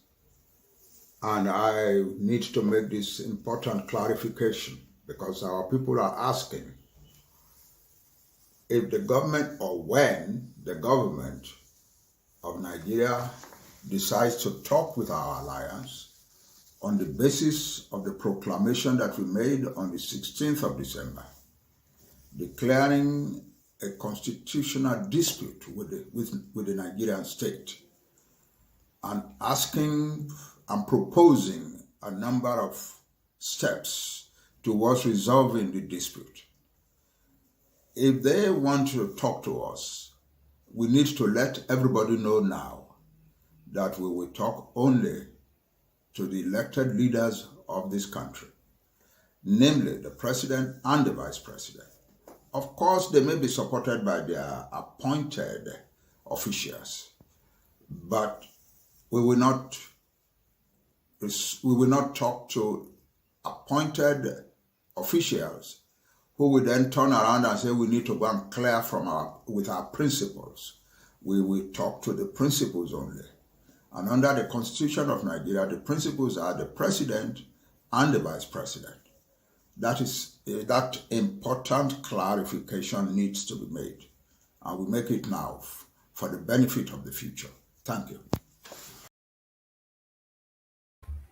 So, you see, what Professor Akintoye is demanding, that clarification must be made. And I agree with him. It has to be someone within the executive that has the executive powers to implement any agreement. But here is my fear. Here is my fear. Listen to the man that they are hoping that he might listen and sit down and talk. The same man discarded the 2014 confab report on flimsy excuse of how much that was used. Anyway, listen before I analyze here. Will you look into the recommendations in the national confab report? Well, frankly, I haven't studied it. I have a problem with that conference. My problem is this, if you could recall. At the time, the government said it voted 7 billion naira for that conference. ASU was on strike. And teachers on the tertiary institutions, polytechnics, were on strike. These strikes were at least for a whole academic year. I think a serious government, if they have 7 billion naira to throw about, will go and negotiate with ASU, and then the teachers organization or teachers unions of the tertiary institutions from polytechnics downwards, so that our children should remain in school. Even complement equipment, and other social facilities, for educational institutions. I was so much personally against that thing because the National Assembly is there. I believe the executive ought to have sent a memo to the National Assembly if they want a constitutional amendment. This is in line with the Constitution of 1999 as amended. Why go and take 7 billion that we could not afford when our children are on the streets? I think this government has capacity for wrong priorities that are hurting us as a nation. All right.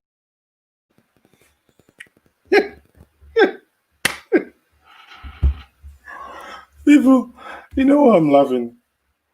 If Buhari was never a president and he died, Nigerians will be many of you watching me now will be daydreaming. Wallahi, if we had given this man the opportunity to be president, he will pickisy everything. If it's not a pickisy everything, is going to pickisy the other room. That's what many of us will be thinking. Many of us will be thinking that, wallahi, if he give Buhari the presidency, is going to pickisy everything. His problem is that the Constitutional Conference cost us 7 billion.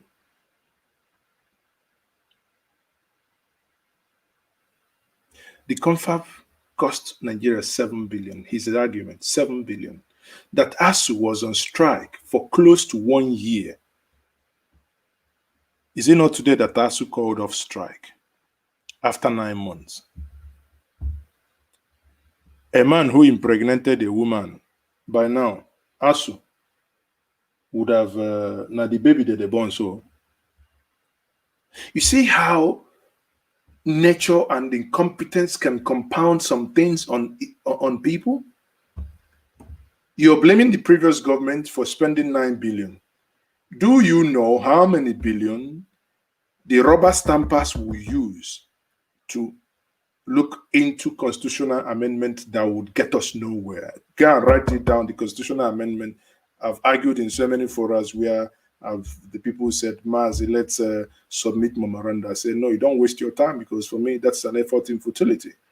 You've done it during the 7th Senate. You've done it during the 8th Senate. Now, it is clear case of insanity to keep doing the same thing over and over and over and over and want different result. I mean, unless you're mad.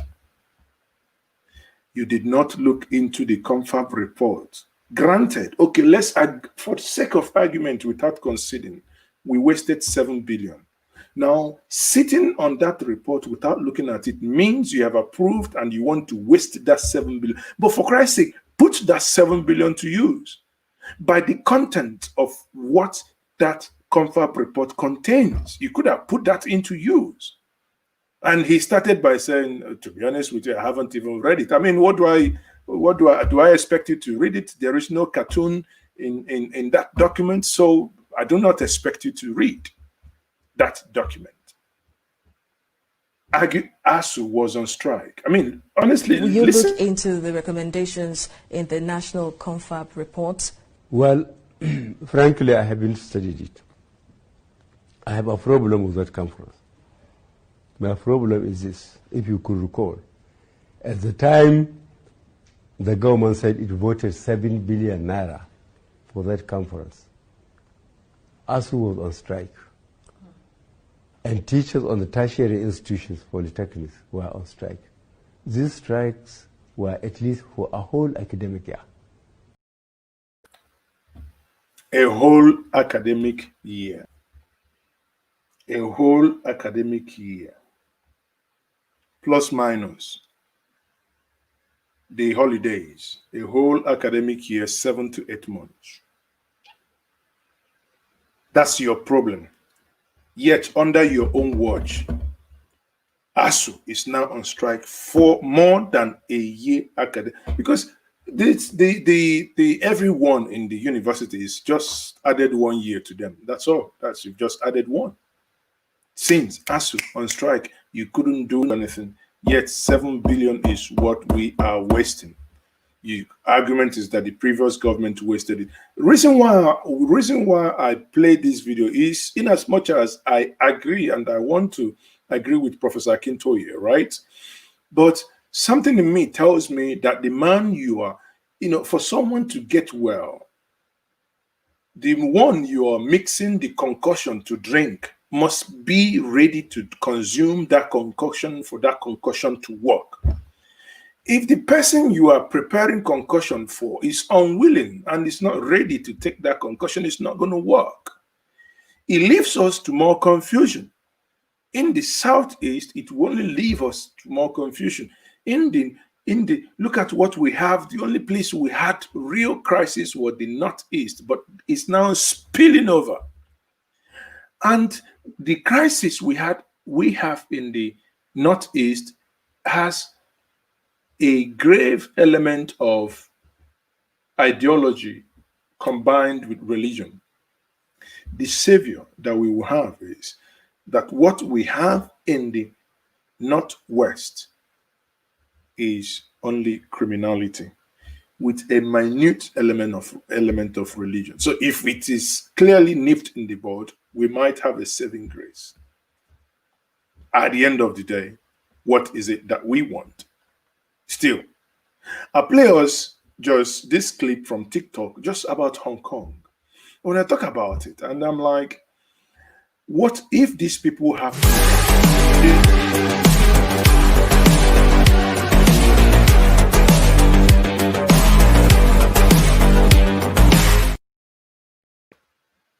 Just a small clip. Look, these are human beings like you and I. But we have thieves, plutocrats. A couple of weeks ago, about 3 or 4 weeks ago, a by-election was to happen. Here, I showed us a video of someone contesting an election in Mbano by-election, saying that he knows what it will take. He's going to give you watching me, he's going to give you money to vote for him. I called on us not to take his money, but to punish him. Many of you stayed away from that election. The moment we keep staying away, we can't get anywhere. Here, suddenly everybody's scrambling, running helter-skelter to do NIM, or whatever it's called. Government wakes up. In as much as I am an advocate of having an integrated system, because if we want to get to a point that is going to be functional, and that's sometimes something that speaks against regionalism, is that we have mumus governing both at both federal and state level. They are no different from what the federal government is doing, because the states and the local government are no different. They are not performing their duties the way they ought to. Abia State will tell you, oh, the federal road in Abia State is not fine. Abia, have you finished fixing the state road?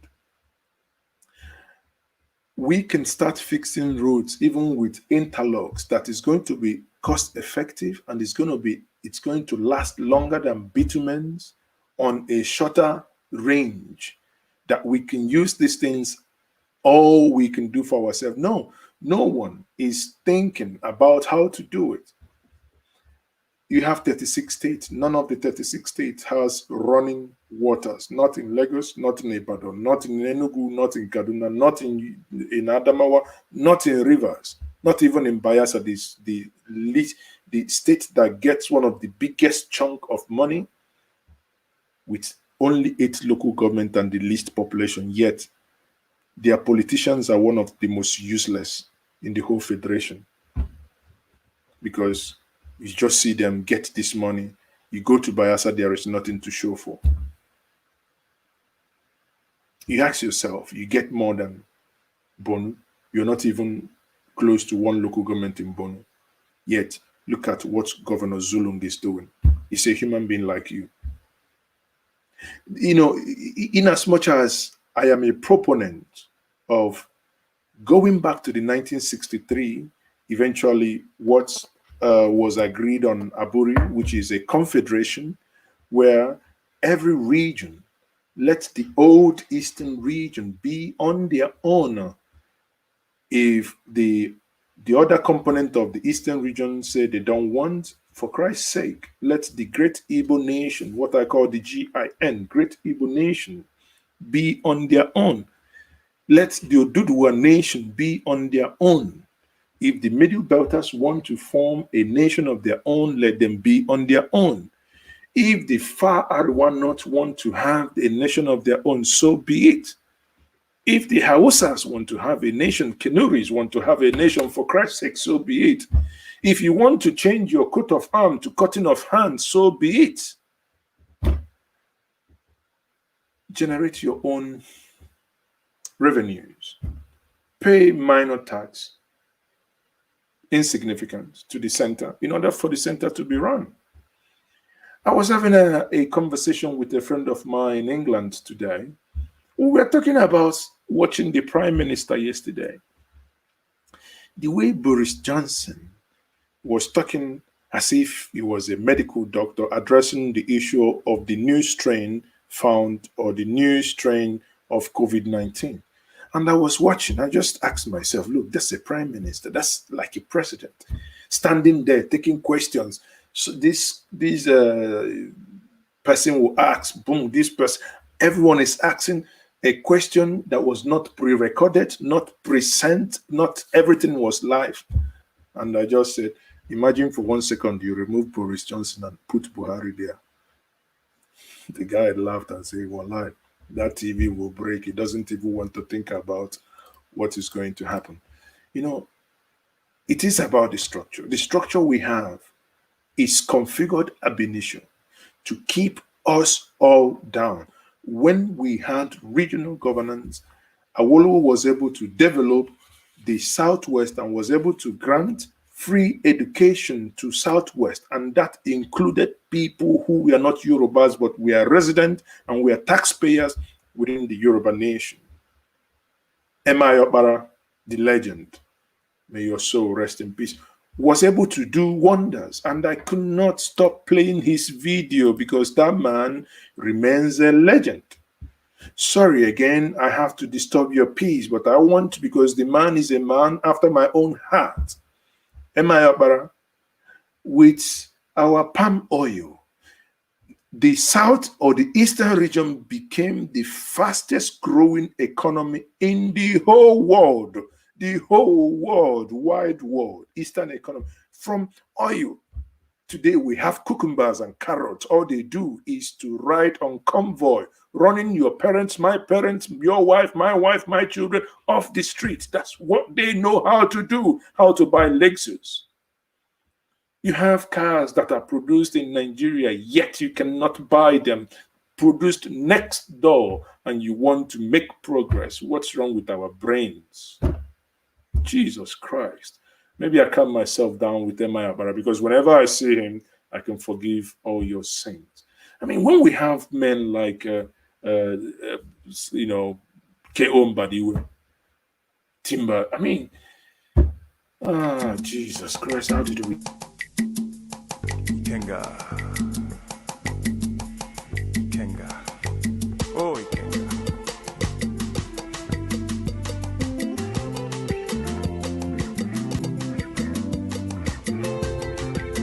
You shall yet see your sunrise, Ikenga. You shall yet see your sunrise.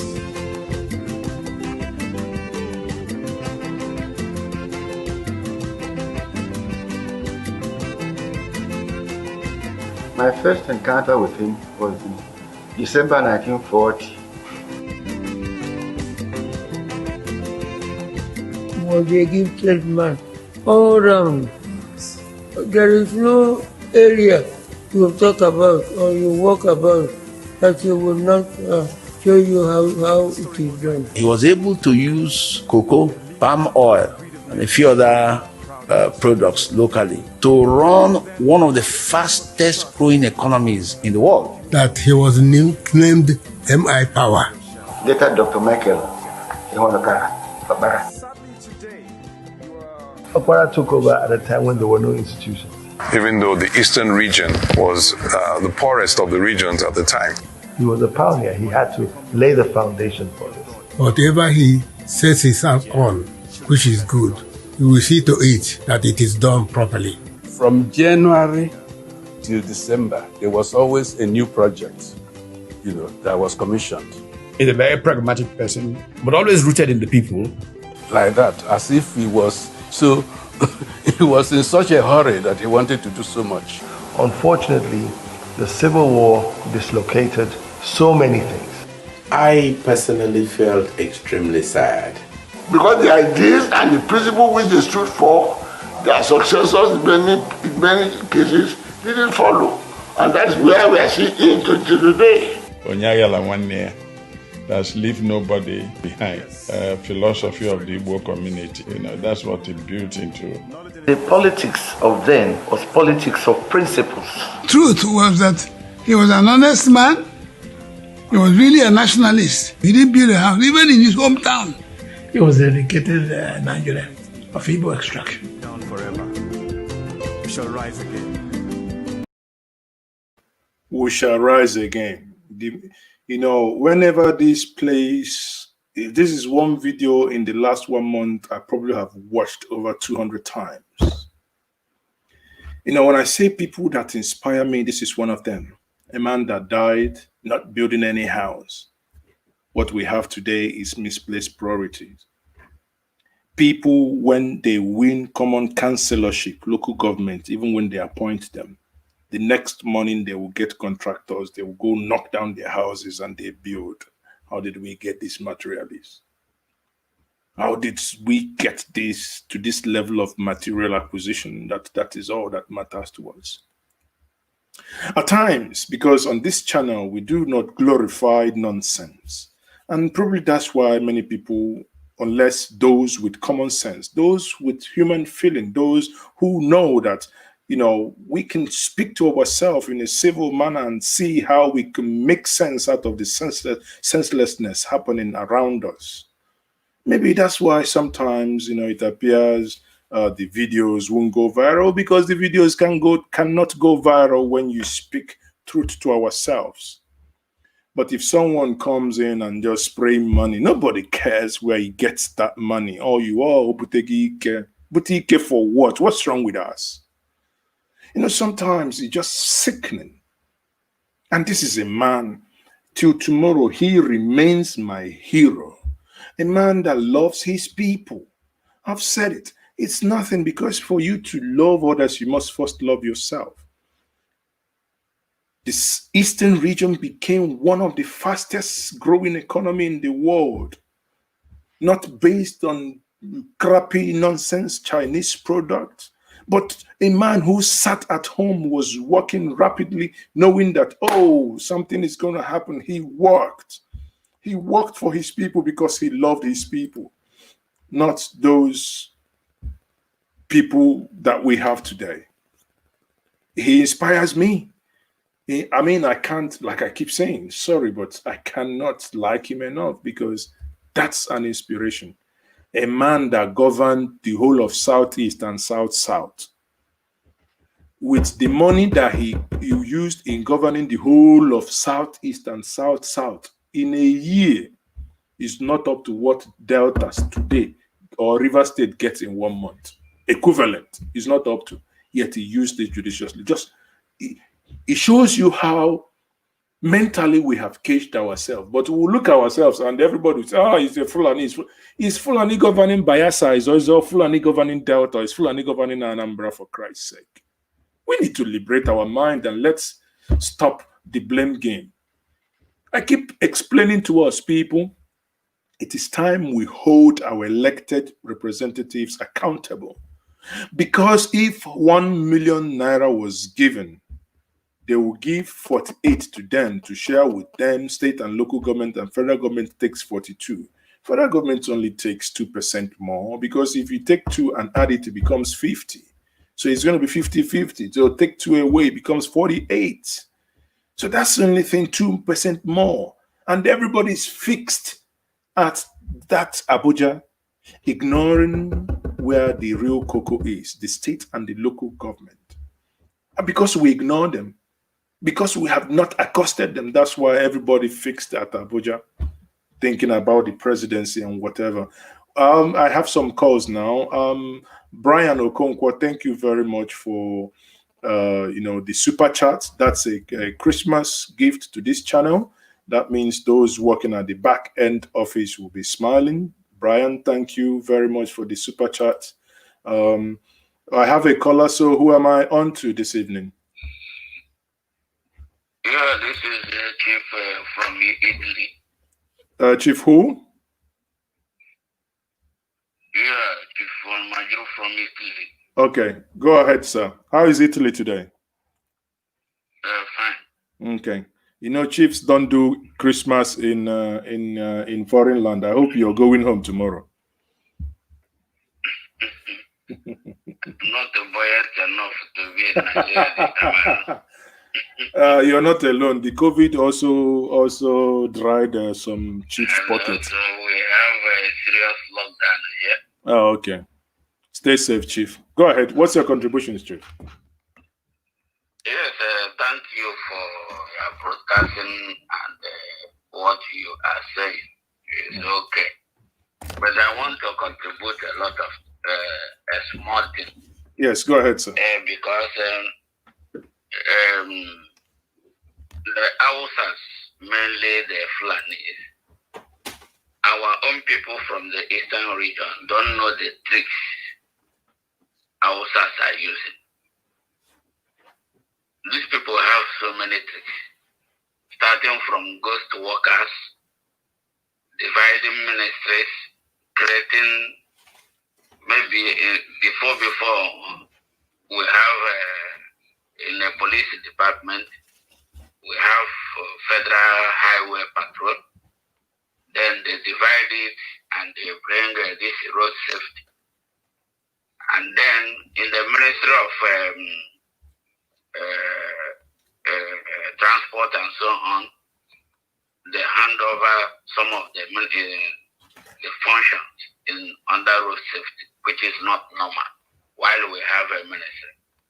These people are using thousands of tricks in order to loot money from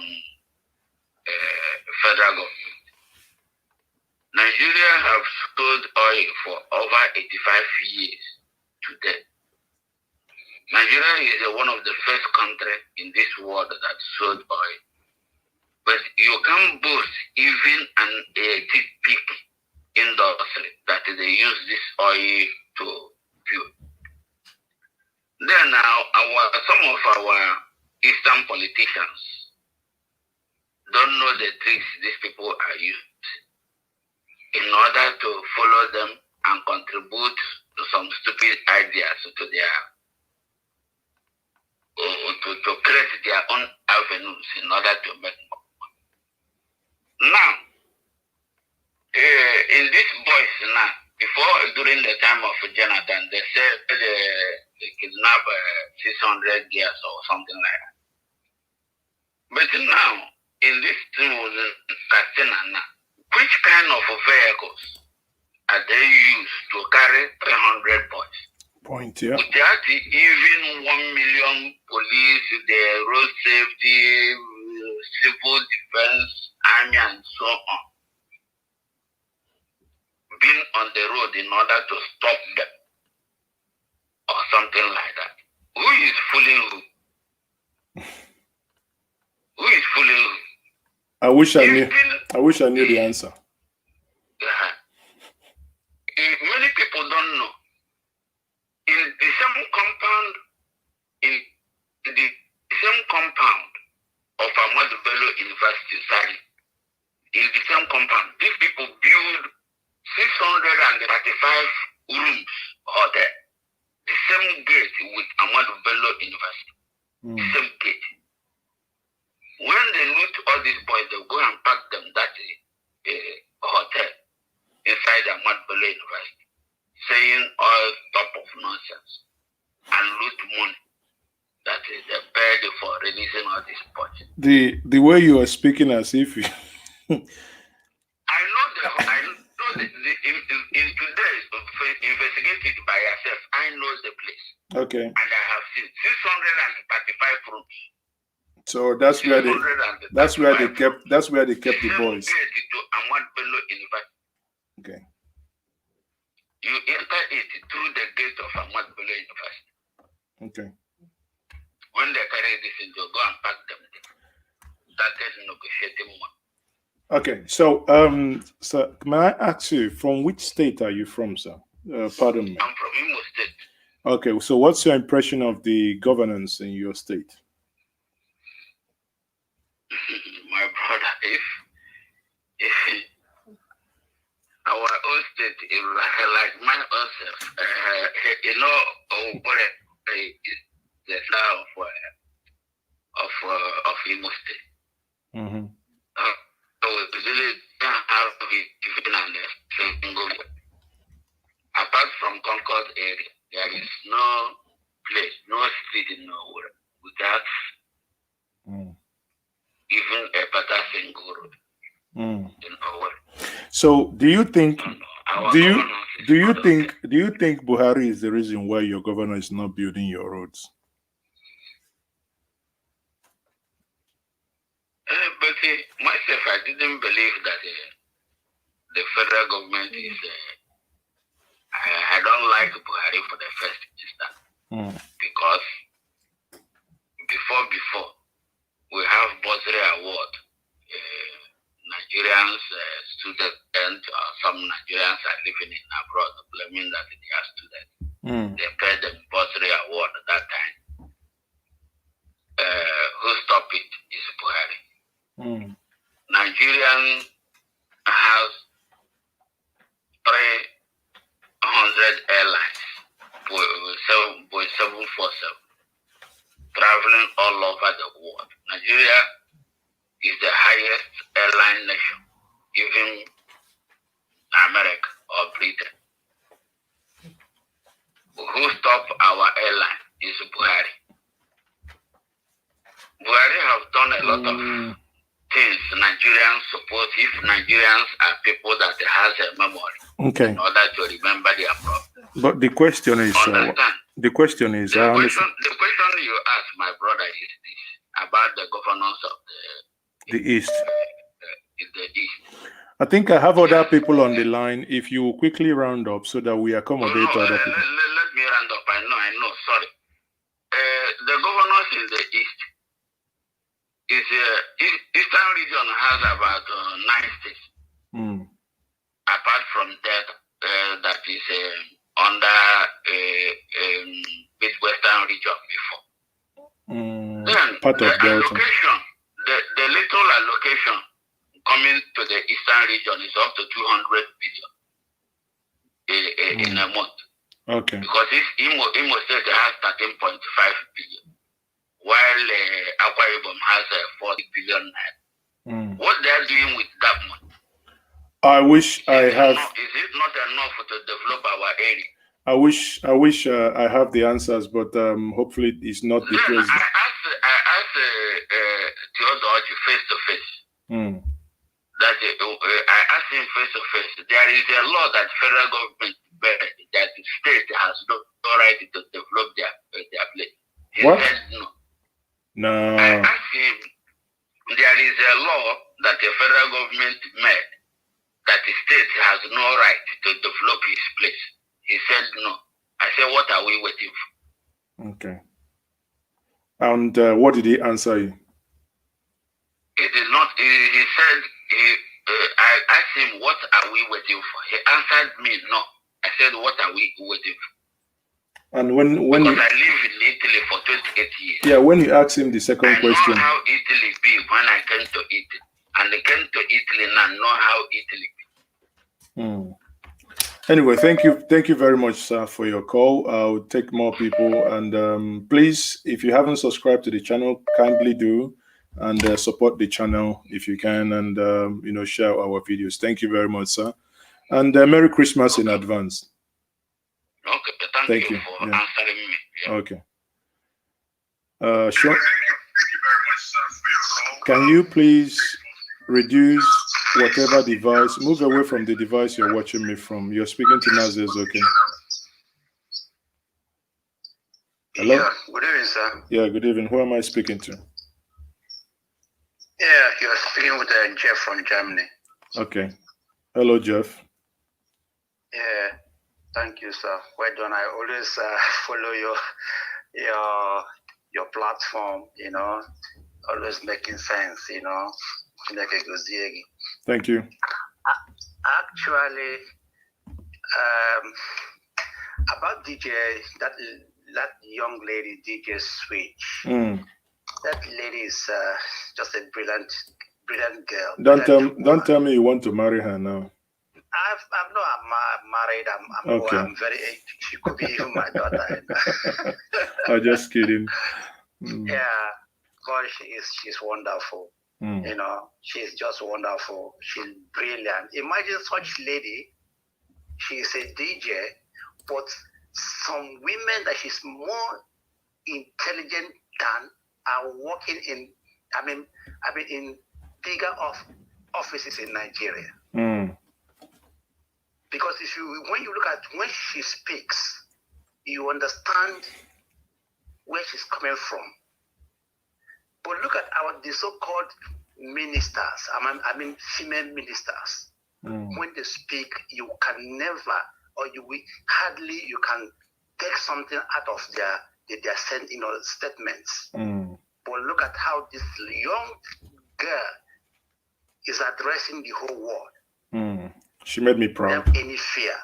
She made me proud. She's bravo. She's brave, intelligent girl.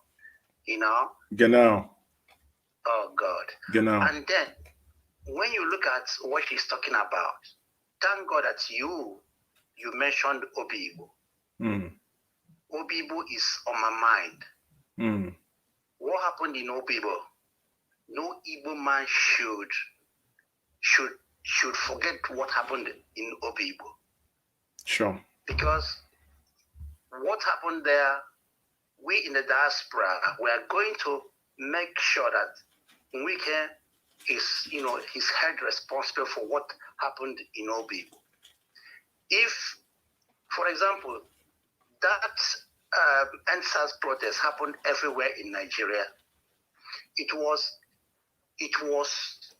I am not encouraging violence.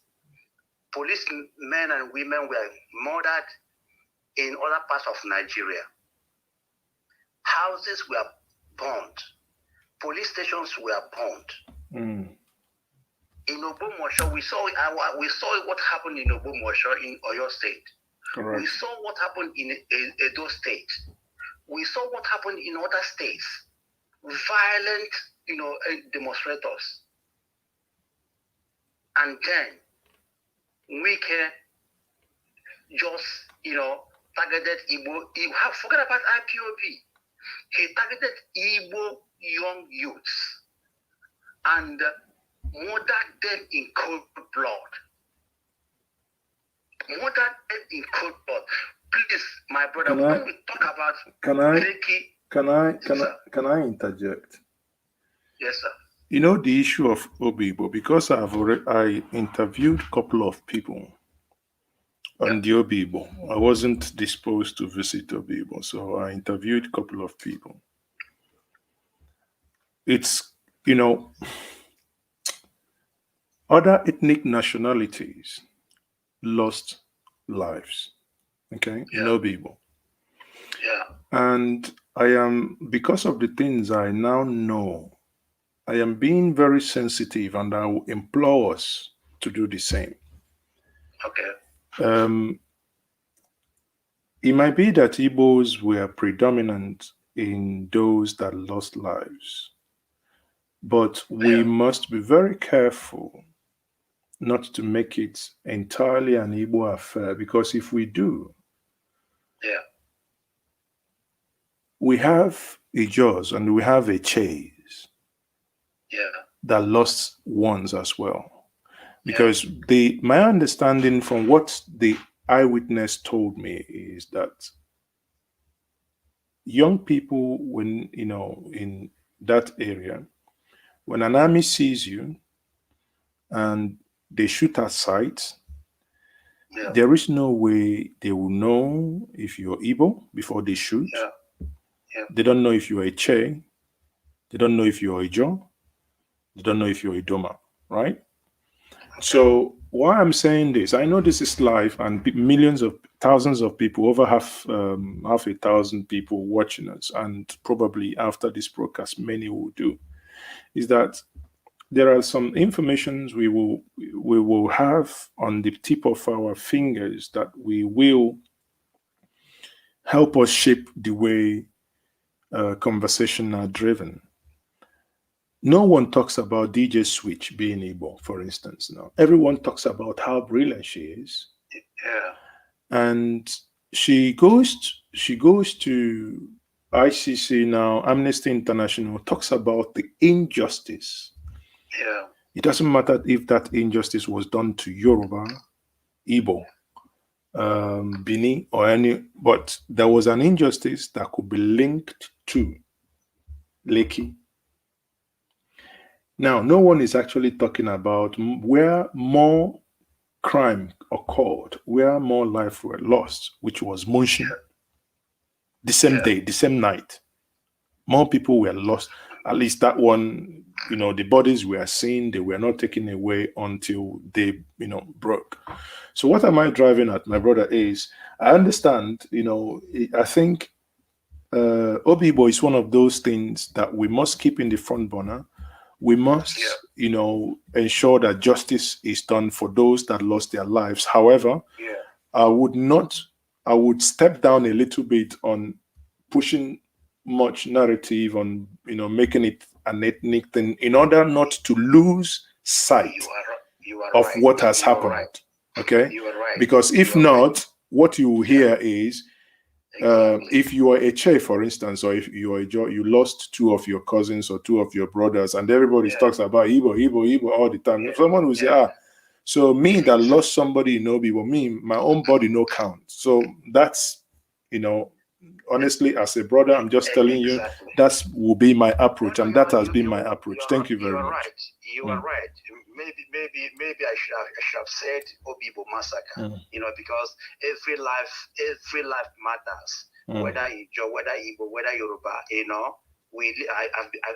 I've been living here since 30 years now. I know what life matters here. Even a cat life matters here. Which city in Germany are you in? I live in Hanover. Hanover, that's my city. Okay, but not really actually. Not city, but a little. Where in Hanover? Somewhere in Fechte. Fechte. Do you know my good friend Chukwumeza that Cheze Motors? I know Cheze Motors, yeah. Okay, that's my very good number 6. Say hello to him. Okay. Yeah. Wow, so, but it's a small world. Exactly. I used to come to Hanover with Wochenende ticket or Niedersachsen.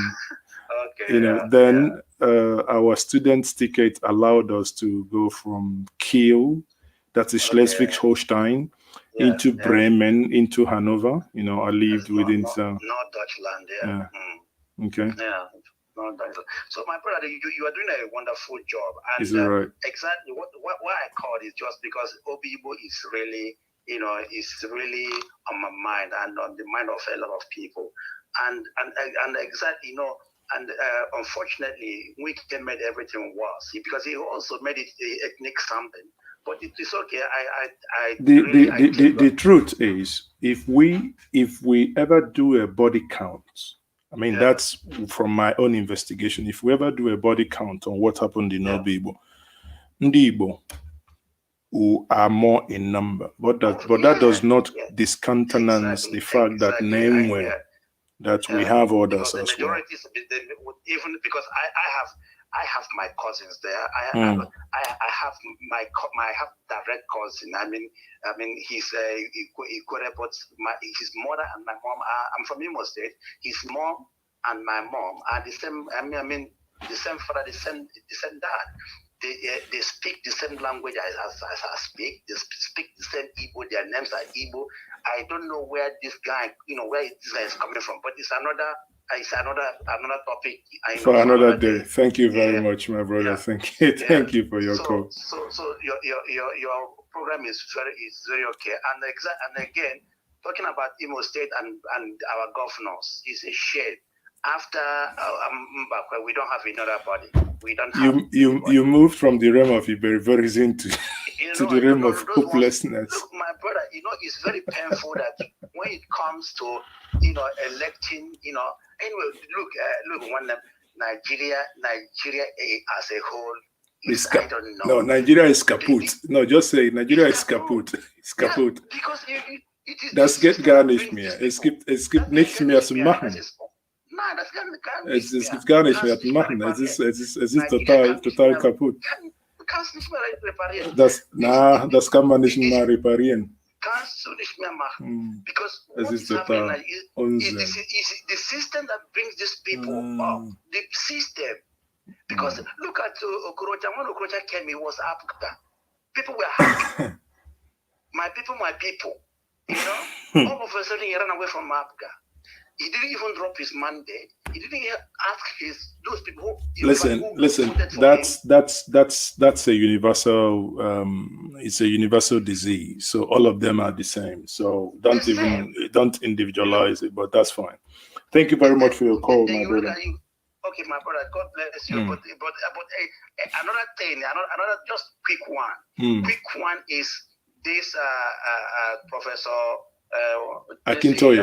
Professor Akintoye. I'm looking at that thing as a wishful thinking. That thing can never go because I lived in the north. I grew up in the north.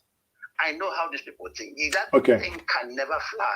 It might not. Okay, listen. I am being very careful stepping down people's ideas. Rather, I want to support people's ideas when I think they are. When Goodluck Jonathan took over in 2011, never in a million years would anyone think that he would ever conceive or agree to national confab. Yeah. There are things that will happen that even Buhari himself, he might not touch the national confab. He might go for the one his party led by El Rufai did. That is the APC restructuring manifesto. That one is even in some context even better to confab, because confab created unnecessary states, whereas El Rufai's talked about state margin. El Rufai's report talked about referendum. If, for instance, Uguta decides, I no longer want to be part of Imo, I want to be part of Bayelsa. If they do a referendum and Uguta decides that where they are better served in Bayelsa, they can go to Bayelsa and cede themselves away from Imo.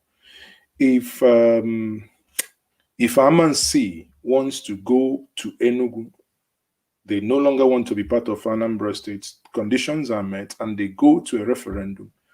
And or if a region wants to be autonomous, if Southeast, South-South, or the old Eastern region wants to be an independent nation, that report actually, as radical as it was, because they were trying to take into account what the IPOB as of that time was doing. And at the end of the day, I think what Prof is trying to say is that they don't want to waste energy in talking to any third party, rather those that would agree to, which is correct. However, then one thing you must then know is who would ever in 1 million years think that when the day the president comes into his own hometown to have a rest, they will come and kidnap close to 600 children. So there are events and activities that will. That one is just let's well, we don't know. We don't know, but it's neither here nor there. The way they I know how they operate. Well, it's fine. We can argue about that one. I know what I'm talking about. To Alaji Madala, say good night. Thank you. It's a to Allah to make you go meet Madam Paza as a room. Good night. Good night. Yeah. Okay, so it's been a very fantastic conversation. So people, I think Evino, why they say make I no bite my tongue? He say you can't Evino, you're not writing Schleswig-Holstein fine. Okay. Oh, Chooks Bond. Chooks, thank you for the super chat. Thank you very much. Oh, I wish. Thank you very much. Evino, how's our batayut? This is Evino, you the warrior. It's outside Bata YouTube. It's part of it. I think we speak so many languages. If I tell you how many languages I speak, you fall off your chair. So we try. It means we are a traveling people. That's why we are able to conquer the world anywhere we go. The people of the Igbo nation are builders. They build anywhere they go. They don't stay in the forest to commingle or take people's land. They stay in homes. They build homes. They build houses. They build communities. That's why it's still, in doing this, that's why it still boggles the mind. And it's still, it beats any imagine. It beats me that in all this thing we do, yes, we can build good houses. Yes, any one of us, you come to our houses look good. But somehow we have failed in a communal bonding. We are not able to build.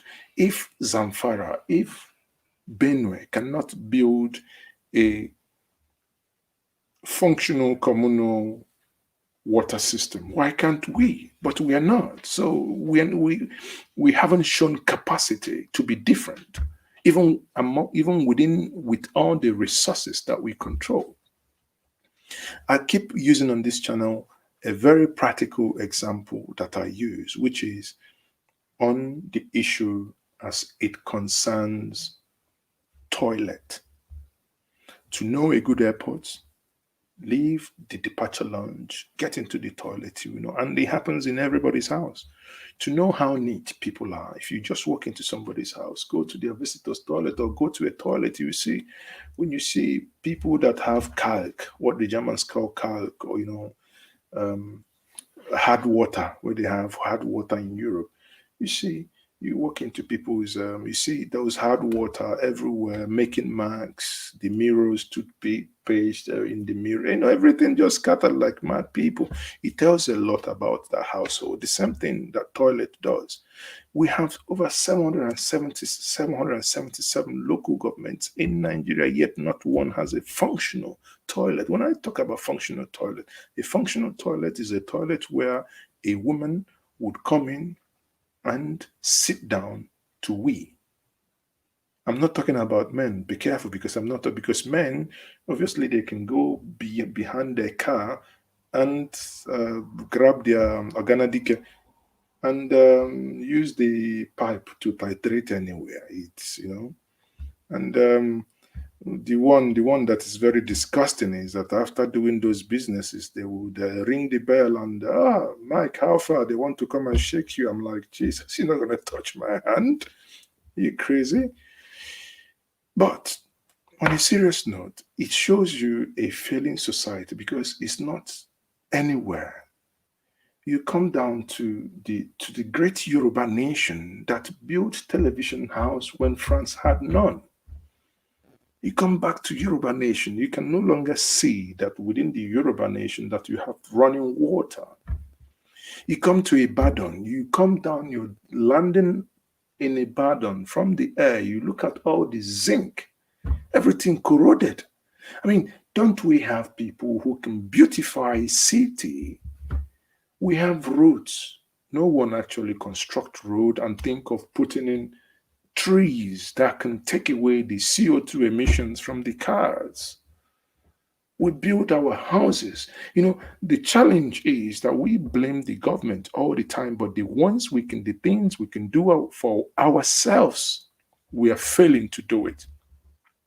We build houses, cutting down trees, build men house, boys quarters, build up everywhere. It is insanity.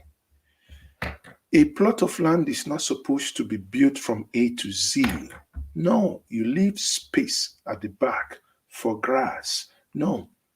Since the British left, we've no longer do it. Come to Onitsha, you see someone, you get just like something flat like this. You build house from here to here. All you see is that little gap here that they park cars and they park cars. Yeah, that's all. Boom, boom, boom, boom, boom.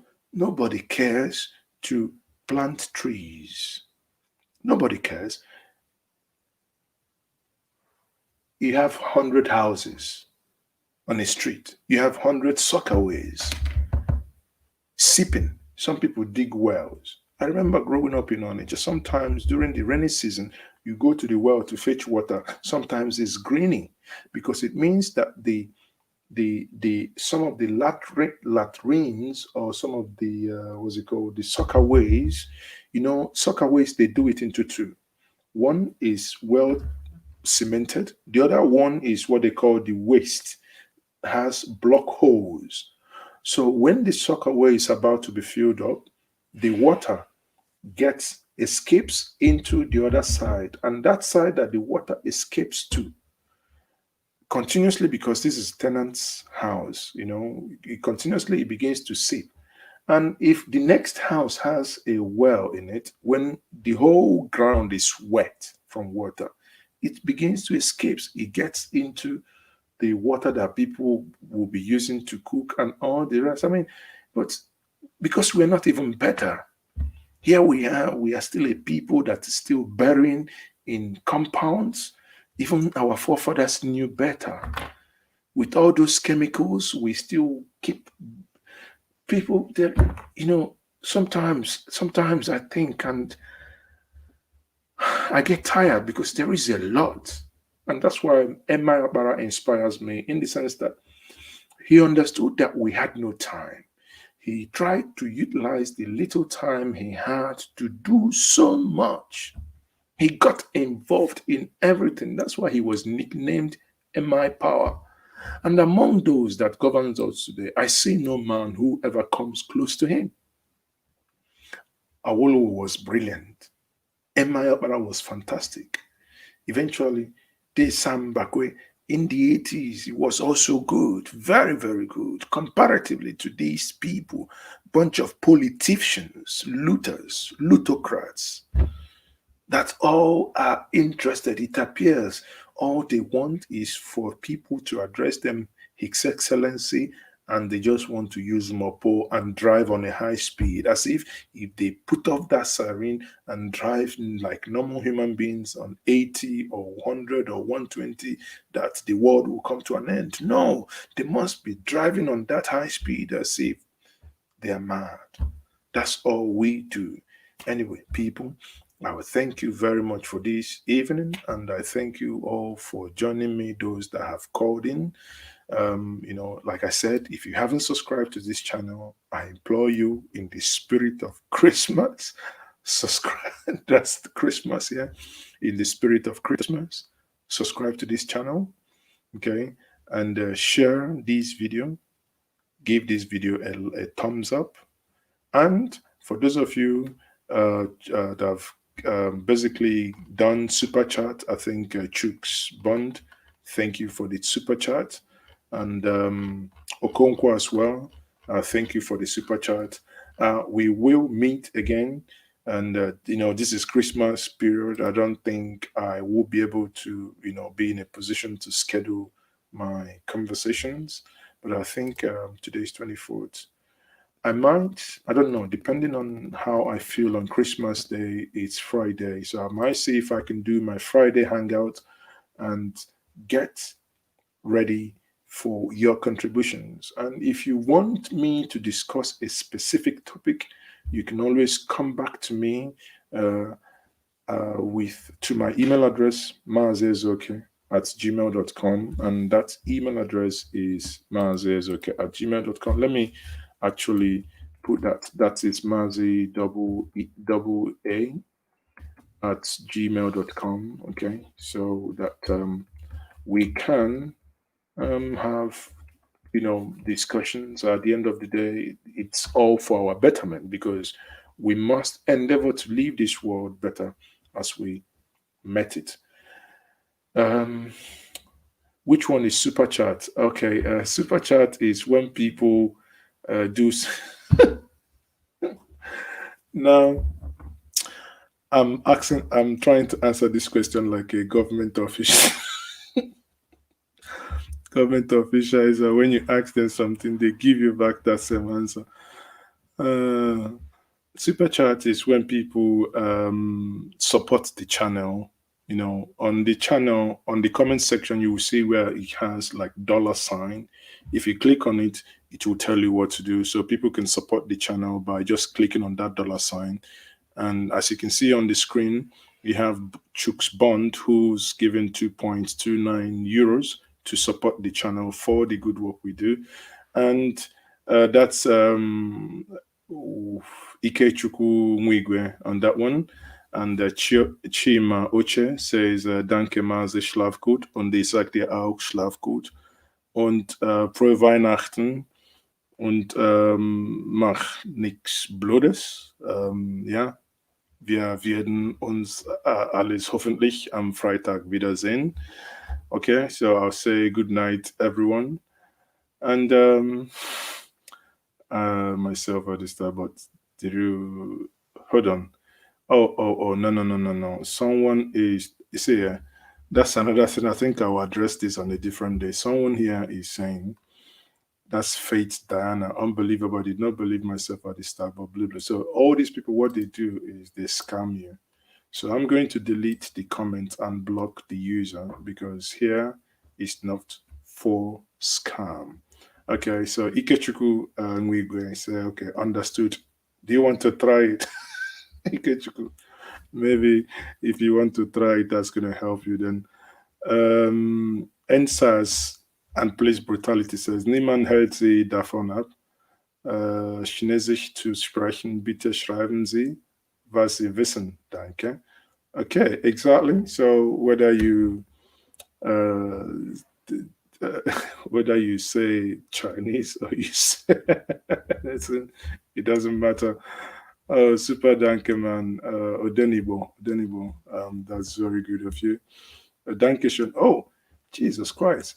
What's happening? So many of you are actually from German. So is that why you guys are still awake? It's getting to 1 o'clock and what's happening? Or do I have many people from America this evening? Can I know where you're watching me from? Because it appears so many of you, obviously not in Nigeria, because if it's it's so late now here, if you do not, for some of you to still be awake and really typing, okay, I know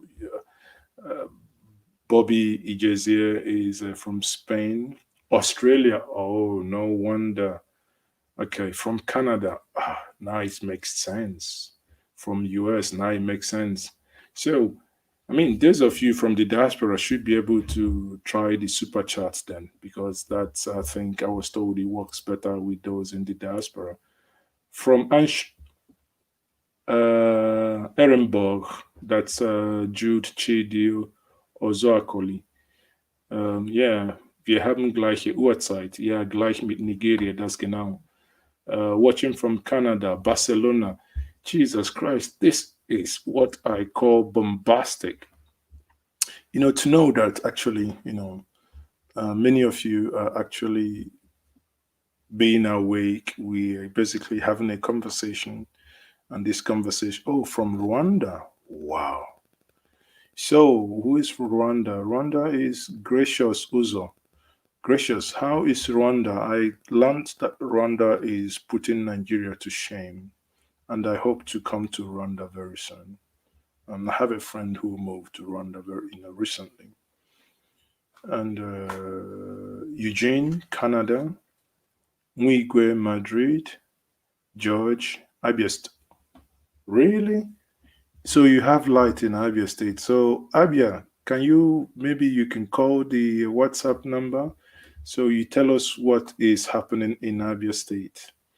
Wow. Onyoma White, thank you very much for the super chat. See, Onyoma White, it knocks bond off. You come to the screen when you have a super chat. Thank you very much for the super chat, Onyoma. Onyoma, you're watching from London. Okay, so we'll be in London very soon as well. But I know that they said in London, you have a new variant of the COVID-19. King DK is watching from India. Wow. Now I tell you, this is real Njenje channel, because it means we are all waka wakalists. I am not the only one waka wakaring, so we are all waka wakaring together. Moka Chris is watching from Nigeria. Somebody is watching from North Pole. Oh, this Avino, says North Pole. Are you Santa Claus? Someone is watching from, Johnson is watching from Togo. That's a good job, but we need more fire on the disintegration of the zoo. Disintegration without preparation will lead to chaos. So while we push for for new entities, not an entity, but new entities to emerge from the current thing we have in Nigeria, we must also get our acts together in order not to be taken unawares. James Zixen from Hamburg, Kuala Lumpur, Oji from Kuala Lumpur, Young Joe. Yes, developing news, our people should watch out for variant virus as it is called. Oh, I have someone calling from United Kingdom. Maybe he might or she might be my last caller of the day. Hello, who am I speaking to? United Kingdom. Who am I speaking to? You're speaking to Maze Zoka live on Njenje Media TV. Hello? Okay, speak up, please. You're speaking to Maze Zoka live. Okay. Am I live? Yes, you're live. Who am I speaking? My name is Akin. Okay. I'm calling from the UK. Okay, you're calling from the UK. Thank you. Yes. Yeah. I've been following your program, and I just thought I have a little contribution with regard to what is currently going on in the country. For example, as you know, because of the security issue, each geolocation, they've been coming up with their own sort of security, guard, as in the southwest. And recently we go on in the southeast as well. Yeah. And because we have the one in the southeast, I think that one is generating a bit of issue with the central government, which I think it shouldn't be. So my contribution is that, look, I think the problem we're having now is we need a wider cooperation between the south and the southern part of the country generally. Unless we can get this, the way I look at it is that there could be pressure on the southeast, which would be unnecessary. But if we can get cooperation between the southwest, south-south, then the central government can see the reason why, people are speaking with one accord. They cannot, mobilize the military against the southeast, because that would be totally unacceptable. Well, they may want to take... Sorry, go ahead.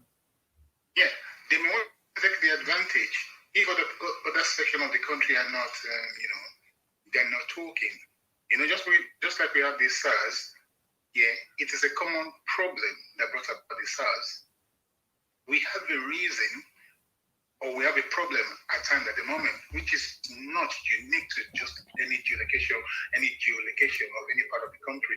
I mean, both southern part of the country are experiencing the same problem. Therefore, I think it's very important that South needs to come together and say, look, sorry, we cannot allow this to continue. But what I'm seeing here is that people are keeping quiet while the military is trying to mobilize, forces against the southeast. And that should not be allowed. Because otherwise, people may be thinking, well, this is just southeast for now. They are facing a high curve and things like that. But the same tool will still be used against the rest of the country. Yeah, so any attack on southeast is an attack on the whole of southern part of Nigeria. You see, sometimes I'll put it this way to you. One of the reasons I no longer dive into some of the things that I probably was talking openly about 2-3 years ago is for the following reasons that you've just highlighted. I have come to realize that many of our people are too emotional as opposed to strategic thinkers. There are things I will say now.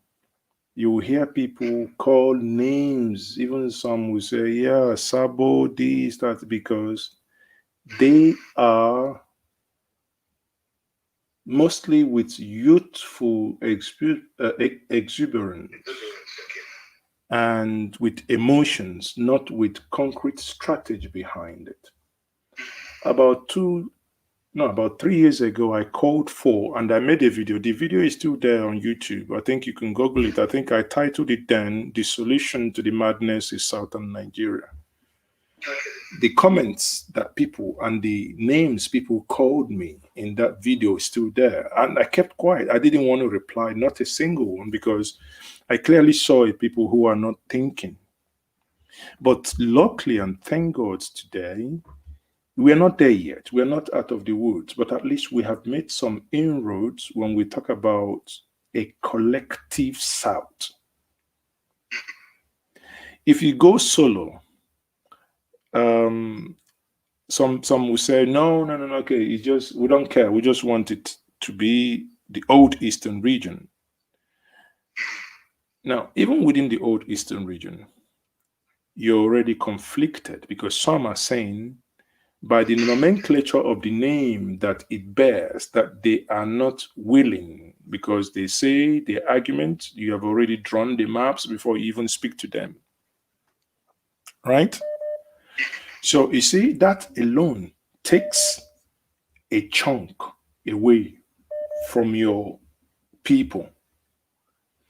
Now, do you want to make the same mistake? Do you want to repeat the same mistake of 1967, where you can easily be overrun? This is my concern. Now, if you do not want to make the same mistake, it is a clear case of strategy to say, we've tried it before, even when emotion was so high. We're not going to be, no matter how you push us, we're not going to make that same mistakes now. Now, in politics and the nation building, nothing is written in black and white. It's give and take. There are things that you have to give, even when you don't like it, but you have to. And I said to some of us, I said, ideally, I would want where you have the whole South come together. Some people, no. We don't want these ones. They are not trustworthy. I want them. I said, no, you cannot do that, because if you do, you're basically setting yourself up for failure again. And I gave this analogy then, and I said that infuriated so many people, and I still repeat, and I believe that I'm working. I'm not only saying, I'm working towards that as well. Now, and the analogy was that if you say your son or your daughter needs 300 to get into a university in Nigeria, it doesn't matter if any region you look at in the South, be it the Southeast, South, Southwest, or even the Odedo, the Bendel, right? None of them would argue to reduce it to 250 or 230 or 200. Rather, they would make minimum of 300 by any means necessary. That includes, even if it amounts to getting into malpractice, right? That is a spirit of competition, right? Because when you stick to that, you have a system to compete, to, control the fallout. Now, but there is a bunch of people within the same Nigeria that is not interested in your 300. They want it to be 100 or 70 or even 80, so that they can get every dick and idiot to come in and govern over you. Then you must be the idiot if you don't see this and you just want to stay put in your own enclave and want to repeat the same mistake. So it's equal for equal. If you talk about South, they talk about North. The argument will be, oh, North has 19 states, you have 17, and so what?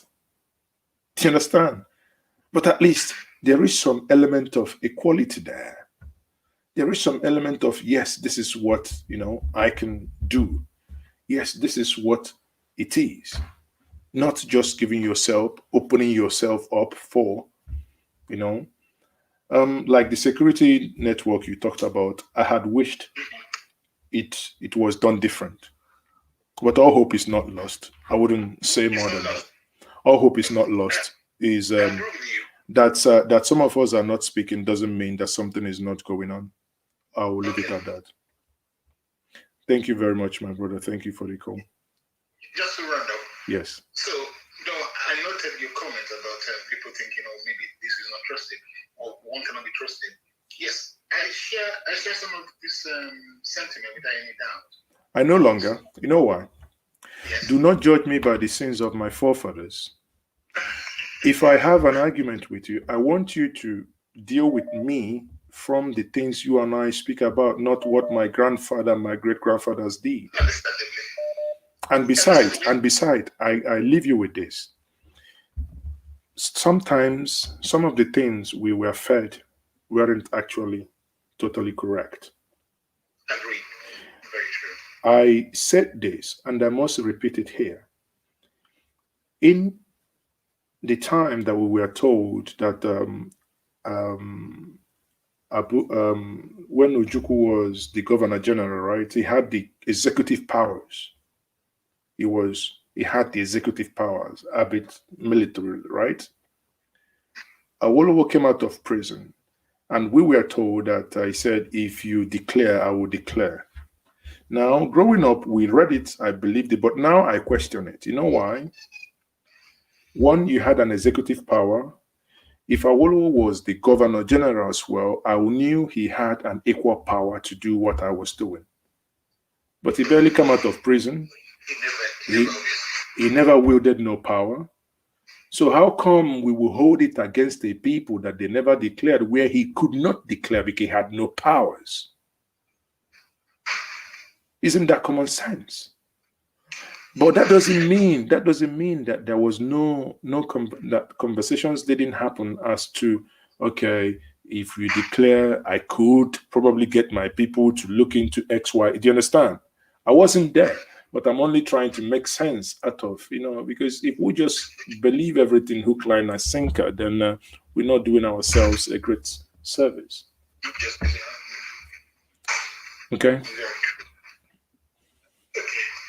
Okay, finally, I know you said that, but I know I'm just concerned about the South that are trying to, segregate themselves. So I think maybe, the way we're communicating at the moment, we have access to information perhaps better than people who are on the ground in Nigeria. So my concern, not really concern, maybe I'm thinking maybe there should be more better strategy in communicating with people on the ground, as opposed to using relying very much on social media. Maybe we should be looking at having leaflet pamphlets to educate people on the ground, because there's not like not everybody can afford that. What do you reckon? People don't read. Sorry, but I'm being honest, people don't read. I've tried it. Actually, the president of Igbo Initiative, right? There was a time, when I do press conferences or press releases, we publish them in Catholic bulletins. We had a reverend father in Imo, very radical, that, he brings it, into the bulletin. And, he shares it, but it's not a one shop, it's not a one fits all. It's, yes, bulletin, social media, but I think in the last days, I must say this to everyone watching me, especially if you're from the old Eastern region, I must say to us, some of the things I have seen us share in the last days, I shake my head. They are hurting us. Can we be a little bit discreet? You see what I mean? I hope I see some of this. I see some of the videos. I'm like, come on. It's not everything because we all have smartphones. Everything we see, we just push it out there. No, come on. Let's apply common sense. And you see the tragedy is some of these things, because it's my field, are actually not entirely real. But your opponents, the ones you're up against, think you're ready to roll. But you haven't even got a loaf of bread. You haven't even got a loaf of bread. So the next thing now, we'll all start crying, they've just destroyed a set of people. But hey, which is not good. I'm happy you understood what I meant.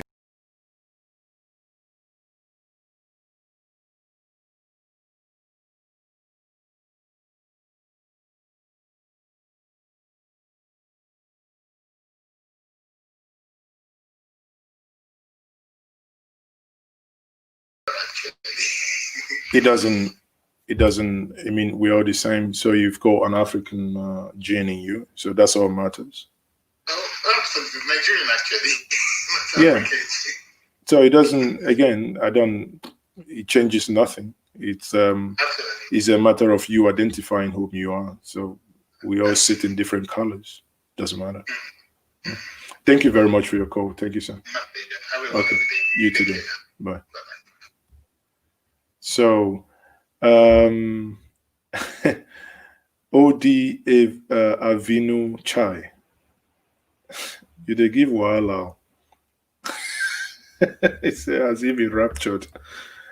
I was in heaven for a moment. I was raptured for a moment. So if you are still there, you are not part of those raptured. That means you are a sinner. So you better repent. Oh, guys, I need to round up. Yeah, hello. You're speaking to Mazi. Good evening. Oh, good morning. Mazi. Good evening. Yeah, good morning. Actually. Oh, sorry. I'm calling you from the United States. Okay. Yeah, so there's a lot to be discussed about we at southern Nigeria. You know, let's go from here. Like infrastructure, when people see when you travel abroad and you see people building houses on a well paved. You know, how do I put it? Like a well master plan, and how do I put it so that the layman understand what I'm about to say? Okay, let's say before a city is being built, over here in the United States, you see people building as the how do I put it? The town planners want it to be. But in Nigeria, you see us building, you know, like you said before, you see people building on one plot of land, you see people building 5 stories on one plot of land, no trees, no nothing. And at the end of the day, you see that we are, you know, when diseases come, we don't know where we fight the diseases, you know, and all that. That one apart. Growing up in the East, I grew up in Aba. So as a young boy growing up, there were so many factories which Dr. Michael Obara built. And I think that's, you know, what I presume. So growing up, at least in 90,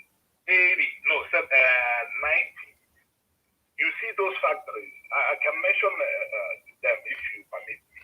You know, you see international reputable. You see glass industry. You see about textile mill. You know, a lot more of them. And you see young people when they go to school, they come out, they see jobs to do. So basically, these factories employ up to, let's say, 10,000 people. Let's say 5,000 go to work in the morning and 5,000 go to work at night. That way, you see all these keke napep and all that, you know, it's nowhere to be found. And you see people coming out in the bus stop, waiting patiently. When it's your turn, you get into the bus and go to work and all that. And you see that they were sanity. But since this, all these high transaction, when Oju Okalo came in, I don't know what happened. But you see those factories started closing down, you know, and you see people started converting their motorbikes, which they use in going to work, they started using it as Okada. Before you know what's happened, the whole city turned out to be, you know, craziness started coming into the city.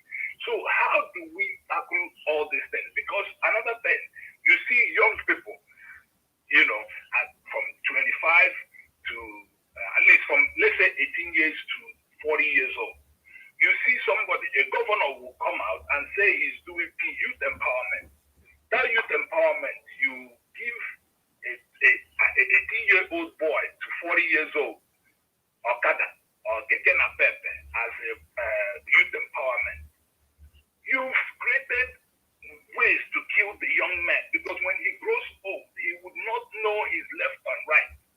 You understand where I'm See, my brother, I understand perfectly. There are two things I will address two things you mentioned here. One is how do you get out of the quagmire? You alluded it to high taxation, but I don't think I would only stop at high taxation.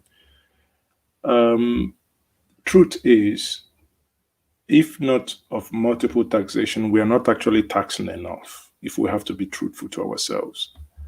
There is a reason why people who live in the United Kingdom pay 20% of VAT, and at the same time, after a certain amount of money you earn, you pay obviously like 45% taxation base, multiple, at that level. But again, things work. If I come back to Aba and the Emma Bara and Samba, with the things they built, why they are no longer there is one fundamental thing there that led to, it's not only in the East. Before you had Kaduna textile, right? Where people, massive investment in textile industry. But today, because it's cheaper to produce in China, we all go to China and go and buy the wrapper that our moms tie in the village. The same clothes, it's actually a shame. What we call Isiago in Igbo, even our red cap is produced in Czech Republic. Our own Isiago that we wear is produced in Asia, understand? So we don't even produce nothing. Now, none of us wears our Acct that is produced in the great Igbo nation. The greatest tragedy that has befallen us is that the power generation has been stagnant, and without people knowing it, that is the greatest killer, because no nation, no one runs a successful company on generator. It doesn't happen. You must cut corners. So imagine if those textile mills, if they were functional, they might be paying, like, as of that time, maybe 500,000 or 300,000 a month, and they will break even and run normal day and night. Now, tell me, how many generators would you sustain and have to run day and night and have night shift, day shift, and it's not possible. It's insanity. That's the thing. And recently I was having a conversation that for the first time, I wouldn't say this out for the first time in a long while, I've been able to find out why geometrics is actually not working, but it's not for public consumption at this stage. And it beats you silly, It beats you, when I say it beats you silly, that we can allow something like this to keep happening. And part of that will be, and when many will now say, okay, to start with, is that when you talk about restructuring, and what in essence it means is looking into the exclusive and the concurrent list and look at these items that would allow rapid development and move them, cascade them down to the next level, and leave the ones you can at where they concurrently, either of them can operate. Oh, my brother, hold on. Someone, meine Unterstützung für dein Programm. Herr Ezoke, danke schön, vielen Dank. Someone gave me a super chat. Wow. That's a thank you. So I need to mention him very much, Michael Odenibo. Danke schön. So, when we talk about that, you now understand where that is on the tech industrialization. No nation, no nation, someone says you cannot move a nation forward in a wheelbarrow.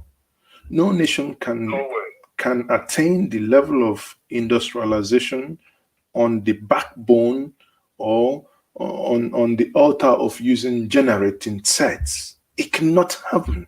It has never happened, and it will never happen. But what we have now in our villages, it's madness. This is Christmas. Everywhere you see light, it's madness. Blah, blah, blah, blah, blah, blah, blah, blah. Come on.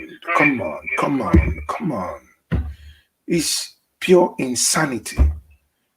And you see someone you consider a big man, he has 3 generator listers. So his big manism is because he's able to afford 3 generator. And I look at them and say, my brother, you are freaking poor. You are poor. If you can only depend on generator to power your house, even a governor, all the 36 state governors in Nigeria, none of them has in his or their house have power, can sustain their houses on power, public powers. None of them can ever drink water from public utility, but they all have houses in England, America, Germany, Dubai. But the sad thing is that when they go those places that they have stolen our money to buy houses, the water they drink is that they just get a cup, put it beneath the tap, open the tap, it comes, and my brother. On another scale, when I'm from Imo State, so growing up as well, going back to the village, or when you come down to Owerri, then as at 90, going back to the village and all that, you find out that the city of Owerri itself is, when it rains, you see everything, the water goes out, goes into the drain and all that. Things where, Mbakwe, built a lot of things in Imo State as a dead, But now, let me take you back to when Achiku Denwa came in, Achiku Denwa came in, nothing was done, nothing. Then when he left, the other one, what's his name? Hakim came in. Nothing was done. Then what's he called? Rochas came in. Iberiberism master. That one is a crew building substandard things. And you know what's funny? You know what's funny? When he's building all those things, you see people, human beings like you and I, that will be praising him. No. I take exception. Not human beings like me, because I won't get involved. No. I'm saying human beings. Like, what I mean by human beings. I understand. I'm being there. Yeah. The way that we are also created. Listen, you're shouting. Listen, I made a video and I almost gone mad when I saw one of the governors from the southeast came out of Krikri prison, landed in Owerri, and well, you said it, but I felt like I needed to go, bury myself and never come back again, because these are people he has stolen dry, and they are the same people that came out as if Jesus was entering Jerusalem. I'm like, Jesus Christ. I don't know. Sometimes, sometimes I just want to walk away. I just want to, because it's hard. If at all that all these guys, let's say this, we are clamoring for Biafra and all that. That is fine, no problem. But imagine all the southern governments. Man, sometimes I ask myself, what can I manage? What I'm saying is, because we haven't shown capacity. We haven't shown capacity. When I'm arguing with some people in Nigeria about these, I tell them I don't have a problem with this Nnamdi Kano's ideology. I don't have a problem with that. But at the same time, why don't we start voting in IPOB or Biafra loyalists? Let's start voting them into the system. That way, we start nation building. I give them an instance of Catalonia in Spain, where Barcelona, soccer, and all that. You see that the government, when they want to pull out, then the government can be like, they come to the table, taking you people on seeing the terms of which when you people leave, try to beg you people to not leave. My brother, you know what? I will leave that conversation for another day, for obvious reasons. I think at some point we have to there are things I'm putting together. We have to really come up hard and make some of these decisions because it's going to help us. You know, Nigeria is not working. Nigeria is configured to fail. Nigeria, within the current structure, will never work. However, are we working? Is you and I working? Are we willing to work? And we will work. On individual capacity, every person in the corridors of power builds their own house with marbles. They don't know what that means. Marble is designed for public spaces, but rather they will use what is designed for public spaces for durability and use them in private spaces, and now use the inferior ones for public spaces.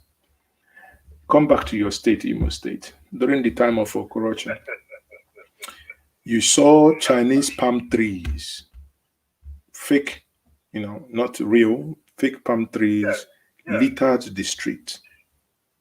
Littered the street. Now, the place you are in America, do you know you can wake up in your street? You wake up, you see a full-grown tree. They will come and bring it from somewhere, transport it and transplant it there. And it will stand. There is a reason why they are not using artificial tree. But here, sadly, we reason from the orifice. Anyway, I've taken so much time, so let's leave it. Let's leave the story for another day. Thank you very much for your time. I will call in next time. No worries. Thank you. So keep a date on the 25th. We'll do Christmas here, especially you guys in America. When I go do Christmas for me that day, no be this one. This one now for here, we'll go do online Christmas. Thank you very much. Yeah. So let me address Avino Chai. Avino Chai, I say they give Wala. You said I haven't mentioned OC Equam. I think it's not true. I think OC Equam is in Australia. I displayed the super chart and I said OC Equam once more. Thank you. And Michael Odenibo, thank you very much for the super chat. So Avino, it's now your turn. I would actually want to know your real name because that Avino, I don't know. It sounded it sounds like Zambiza name. Are you from Zambisa? Okay, Prince Mike said, okay, let me ask you a very simple question. I'm from Imo State. Do you want to tell me that okay, let me bring this up. I think let's look at this question together. Says, okay, let me ask you one simple question. I'm from Imo State. Do you want to tell me that is we in Imo State people voted for Supreme Court Governor Hopeless? No, not for 1 second do I think that Imo State voted Hope Uzodimma. But Hope Uzodimma has been here now for over slightly, I don't know if he's up to 1 year. No, he's not. I think he came in this year actually. Because I remember I saw the road this guy was doing in January on my way to Port Harcourt. So, and after that he was removed. So he's been there now for maybe 11 months. Now, the other one was there for less than a month, but people felt Emeke Ihedioha has been there for 4 years because he was really engaging with the people and he was more receptible because the people voted him. Now, the real issue that I talk about is, and not personalizing it, is about governance. Achiku Denwa didn't present a fantastic leadership. Neither did Ohakim nor Okorocha. So it is not about hope, as in hope. The process that brought hope is hopeless. But the hopelessness in hope coming in is not about hope. I hope the helplessness made sense. Okay? It's just like saying Okezi Bazo is, for me, that one is not. But the problem is beyond hope was Okezi Bazo. Because what destroyed Aba is some of us have analyzed this in several times. Greed and some of not having any clear-cut roadmap on how to reinvent Aba. When our forefathers, or rather when our fathers, they didn't know better. Remember, they didn't know better. At least I still got, when we were growing up in Onitsha, there was what we call not even pit latrine, bucket latrine. I still witnessed it in the 80s, bucket latrine. But at some point, because there was governance, it was stopped, and because of hygiene. That time we called people Ndopulunsi. You living in Fege that time, all the face me and face you, all the bungalows in Fege on each other then, but they all had bucket latrine, So people were forced to move into the water system, and the water system is not the one you sit now. It's not the one you sit down now. It's the one that you still need to sit, squat, as if you're still using pit latrine. They are made of, I think, something like enamel, not really metal, but it's flat with a hole. So you do your business well. Then after doing your business, you shower. So it's, I call it combo. You do a shower so that when you shower, the water of shower will kukuma flush the whole thing. But what it meant was, you can saw that people were, there was a progressive development, even when that was very minimal. Then we had fumigators that will come because of mosquito, will fumigate the open gutters. And once they do that, mosquito will minimize. But at least when we had COVID, we saw in Aba, for instance, a pregnant woman using just the sprayer that you can use, domestic sprayer that you see, just moving, with her pregnancy, just moving, just doing it like this, very like as if she is sleeping.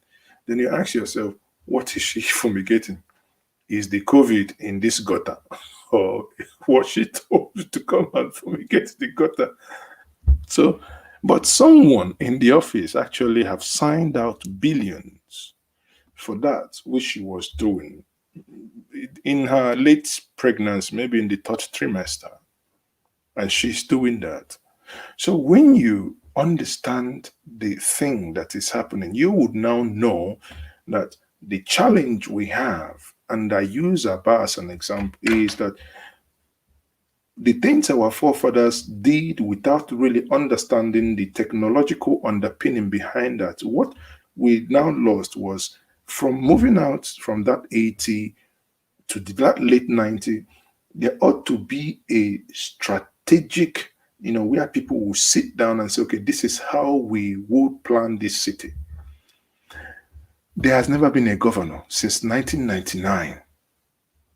Let's ignore the military, that has ever planned a new city in the whole of Southeast, in the whole of South. Tell me one that you see that they have planned a new city. In my state of Anambra, you see, they talk about, we want to build the new Oka. How many years now? Next year it will be 8 years of governance that our governor is there. And you still hear about the new Oka city. Please tell me where the new Oka city. Is it Udoka or Aroma? Where? The independent layout and the GRA you see, the GRA is the the pre-colonial one. The independent layout is the one that was done for the independence, right? The new layout designed, then I think that was Alex Ekweme. Have you seen any other thing, any other new city?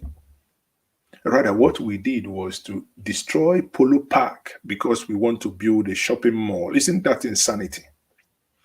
That shopping mall, my argument to remain, and I'm not an estate developer, but at least there is a common sense application here. That shopping mall could have been used to develop another city in Enugu because it will draw that traffic to that city. No, but we didn't do it because we all want easy fix. Now you come to Polo Park today, the place all of us knew. There is no longer Polo Park. There is no amusement park anymore. There is no trees. Everything there is just cut down. And you ask yourself, is this state being governed by animals? Where you know today, if you leave IMT, going towards 82 Division, on your left, we had zoo there. That's where the British lived. We sold all the animal and we sold even the land. Now we have hotels there. I tell you what is wrong with our brains. So what I talk about is not only about Enugu. It's not only about Imo State. And it's not even the greatest tragedy in the Igbo nation. It's the Aba. And yet they have their son. Who is there? Okay? Who is there? And that's, again, Prince Mike is saying that about Hope Uzodinma Hausa. I think I disagree. You see, I think I need to challenge this notion, Prince. It is actually insulting to the great Igbo nation to say that our governors are being imposed. Now, take Hope out of because of the way he came in. And tell me another governor in Imo State, in the Igbo nation that was imposed. The people protested in Imo State because it meant that the people did not vote him. But do you know that in Anambra State, the man got 16/16? That means he won all the local governments. The people re-elected Buruburu in Imo. How did Fulani come into the re-election of the Buruburu? Or is it the Ebonyi State that based on this performance in the first term, he gained the second term because he got the trust of the people, whether you like him or not? Forget the other politics of the campaign or anything, but let us get real as a people. So this notion, I think we make this mistake. And again, I don't care if people don't like it, but we ascribe the Fulanese too much powers that they do not have. We make them something like subhumans. No, we don't. That's why I will never use that terminology, Hausa Fulani, because it does not exist. It is a terminology coined to make them look big, as larger than life. No, these are very minute and tiny people. Yes, they could be strategic thinkers. I agree. But we are a very bunch of noise makers. Everything we do must be in the open.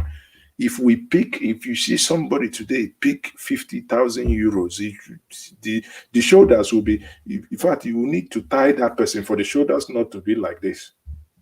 Just 50,000. Whereas somebody is somewhere controlling 2 million euros, you would even know that person has money. So there is a lot we need to do. And the essence of this channel and the essence of what I do is for us to look inward. So to tell me that, the Fulanese control our governors in the Southeast is an insult. I will not be part of those that will accept. Yes, I agree. There were some hanky-panky games that was played with the governor of Imo, current governor of Imo State. After all, what would have been the difference between him and the sexually transmitted governor if what's it called, Uchenwos had won? Wouldn't that have been a sexually transmitted governor? Because that's what it is. That is now by marital association. That's what it would have been. So at the end of the day, let us not lose sight. I do not bloody care if he came in through Supreme Court's way or if he was elected by you and I. What matters is that we must hold them to account, because whether by omission or commission, that mantle that they hold it for you and I in trust. And we must get interested to know what happens there. Many of us now don't even know our local government chairman, yet we'll complain. But majority of the things that happen is things that the state governors are even taking over. It's pure madness. You look at a small road, 1-2 kilometers, they go and sew uniform, get our mothers in the village to come and sew uniform and come and clap for them and do atilogu and do ejemelia putani, yo, just to come and dance for you to commission to come on. I mean, how did we reduce our thinking to this level?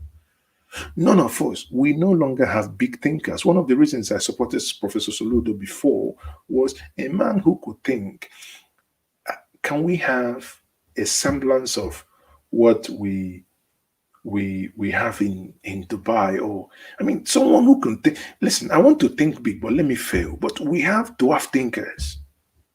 If someone can leave how to plant a tree, get the machineries to uproot a tree and bring it in the city, but want to go and buy plastic palm trees that catches fire. When even sun hits them too much, it catches fire.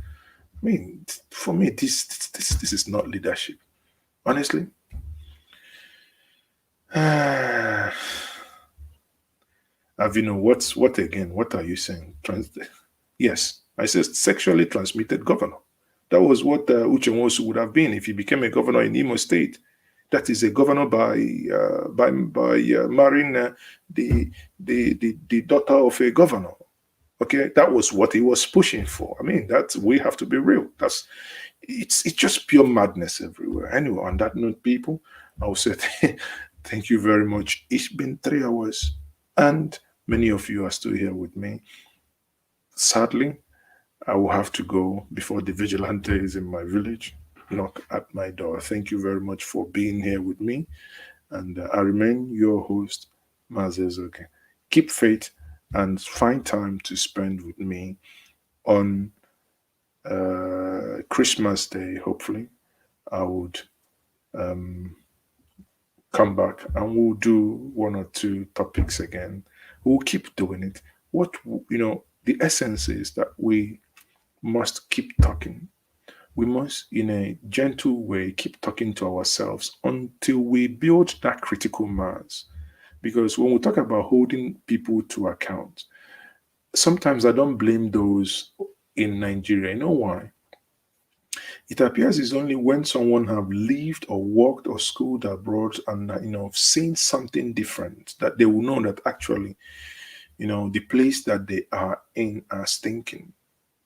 You go to Aba now, tell people, why is it everywhere like this? The person will look like this, and just say, what is this man talking about? Because he doesn't know. And they don't blame that individual.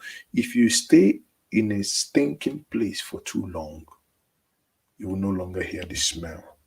On that note, I will say thank you very much for being part of this conversation this evening, and everyone for your contribution. And I thank you. I say, let's keep it a date. Another day. I never planned to be this long, but the conversation was very fantastic this evening. Thank you, and God bless us all. Happy Christmas in advance. Stay safe. Cover your nose if you can. Wash your hands as many times as possible.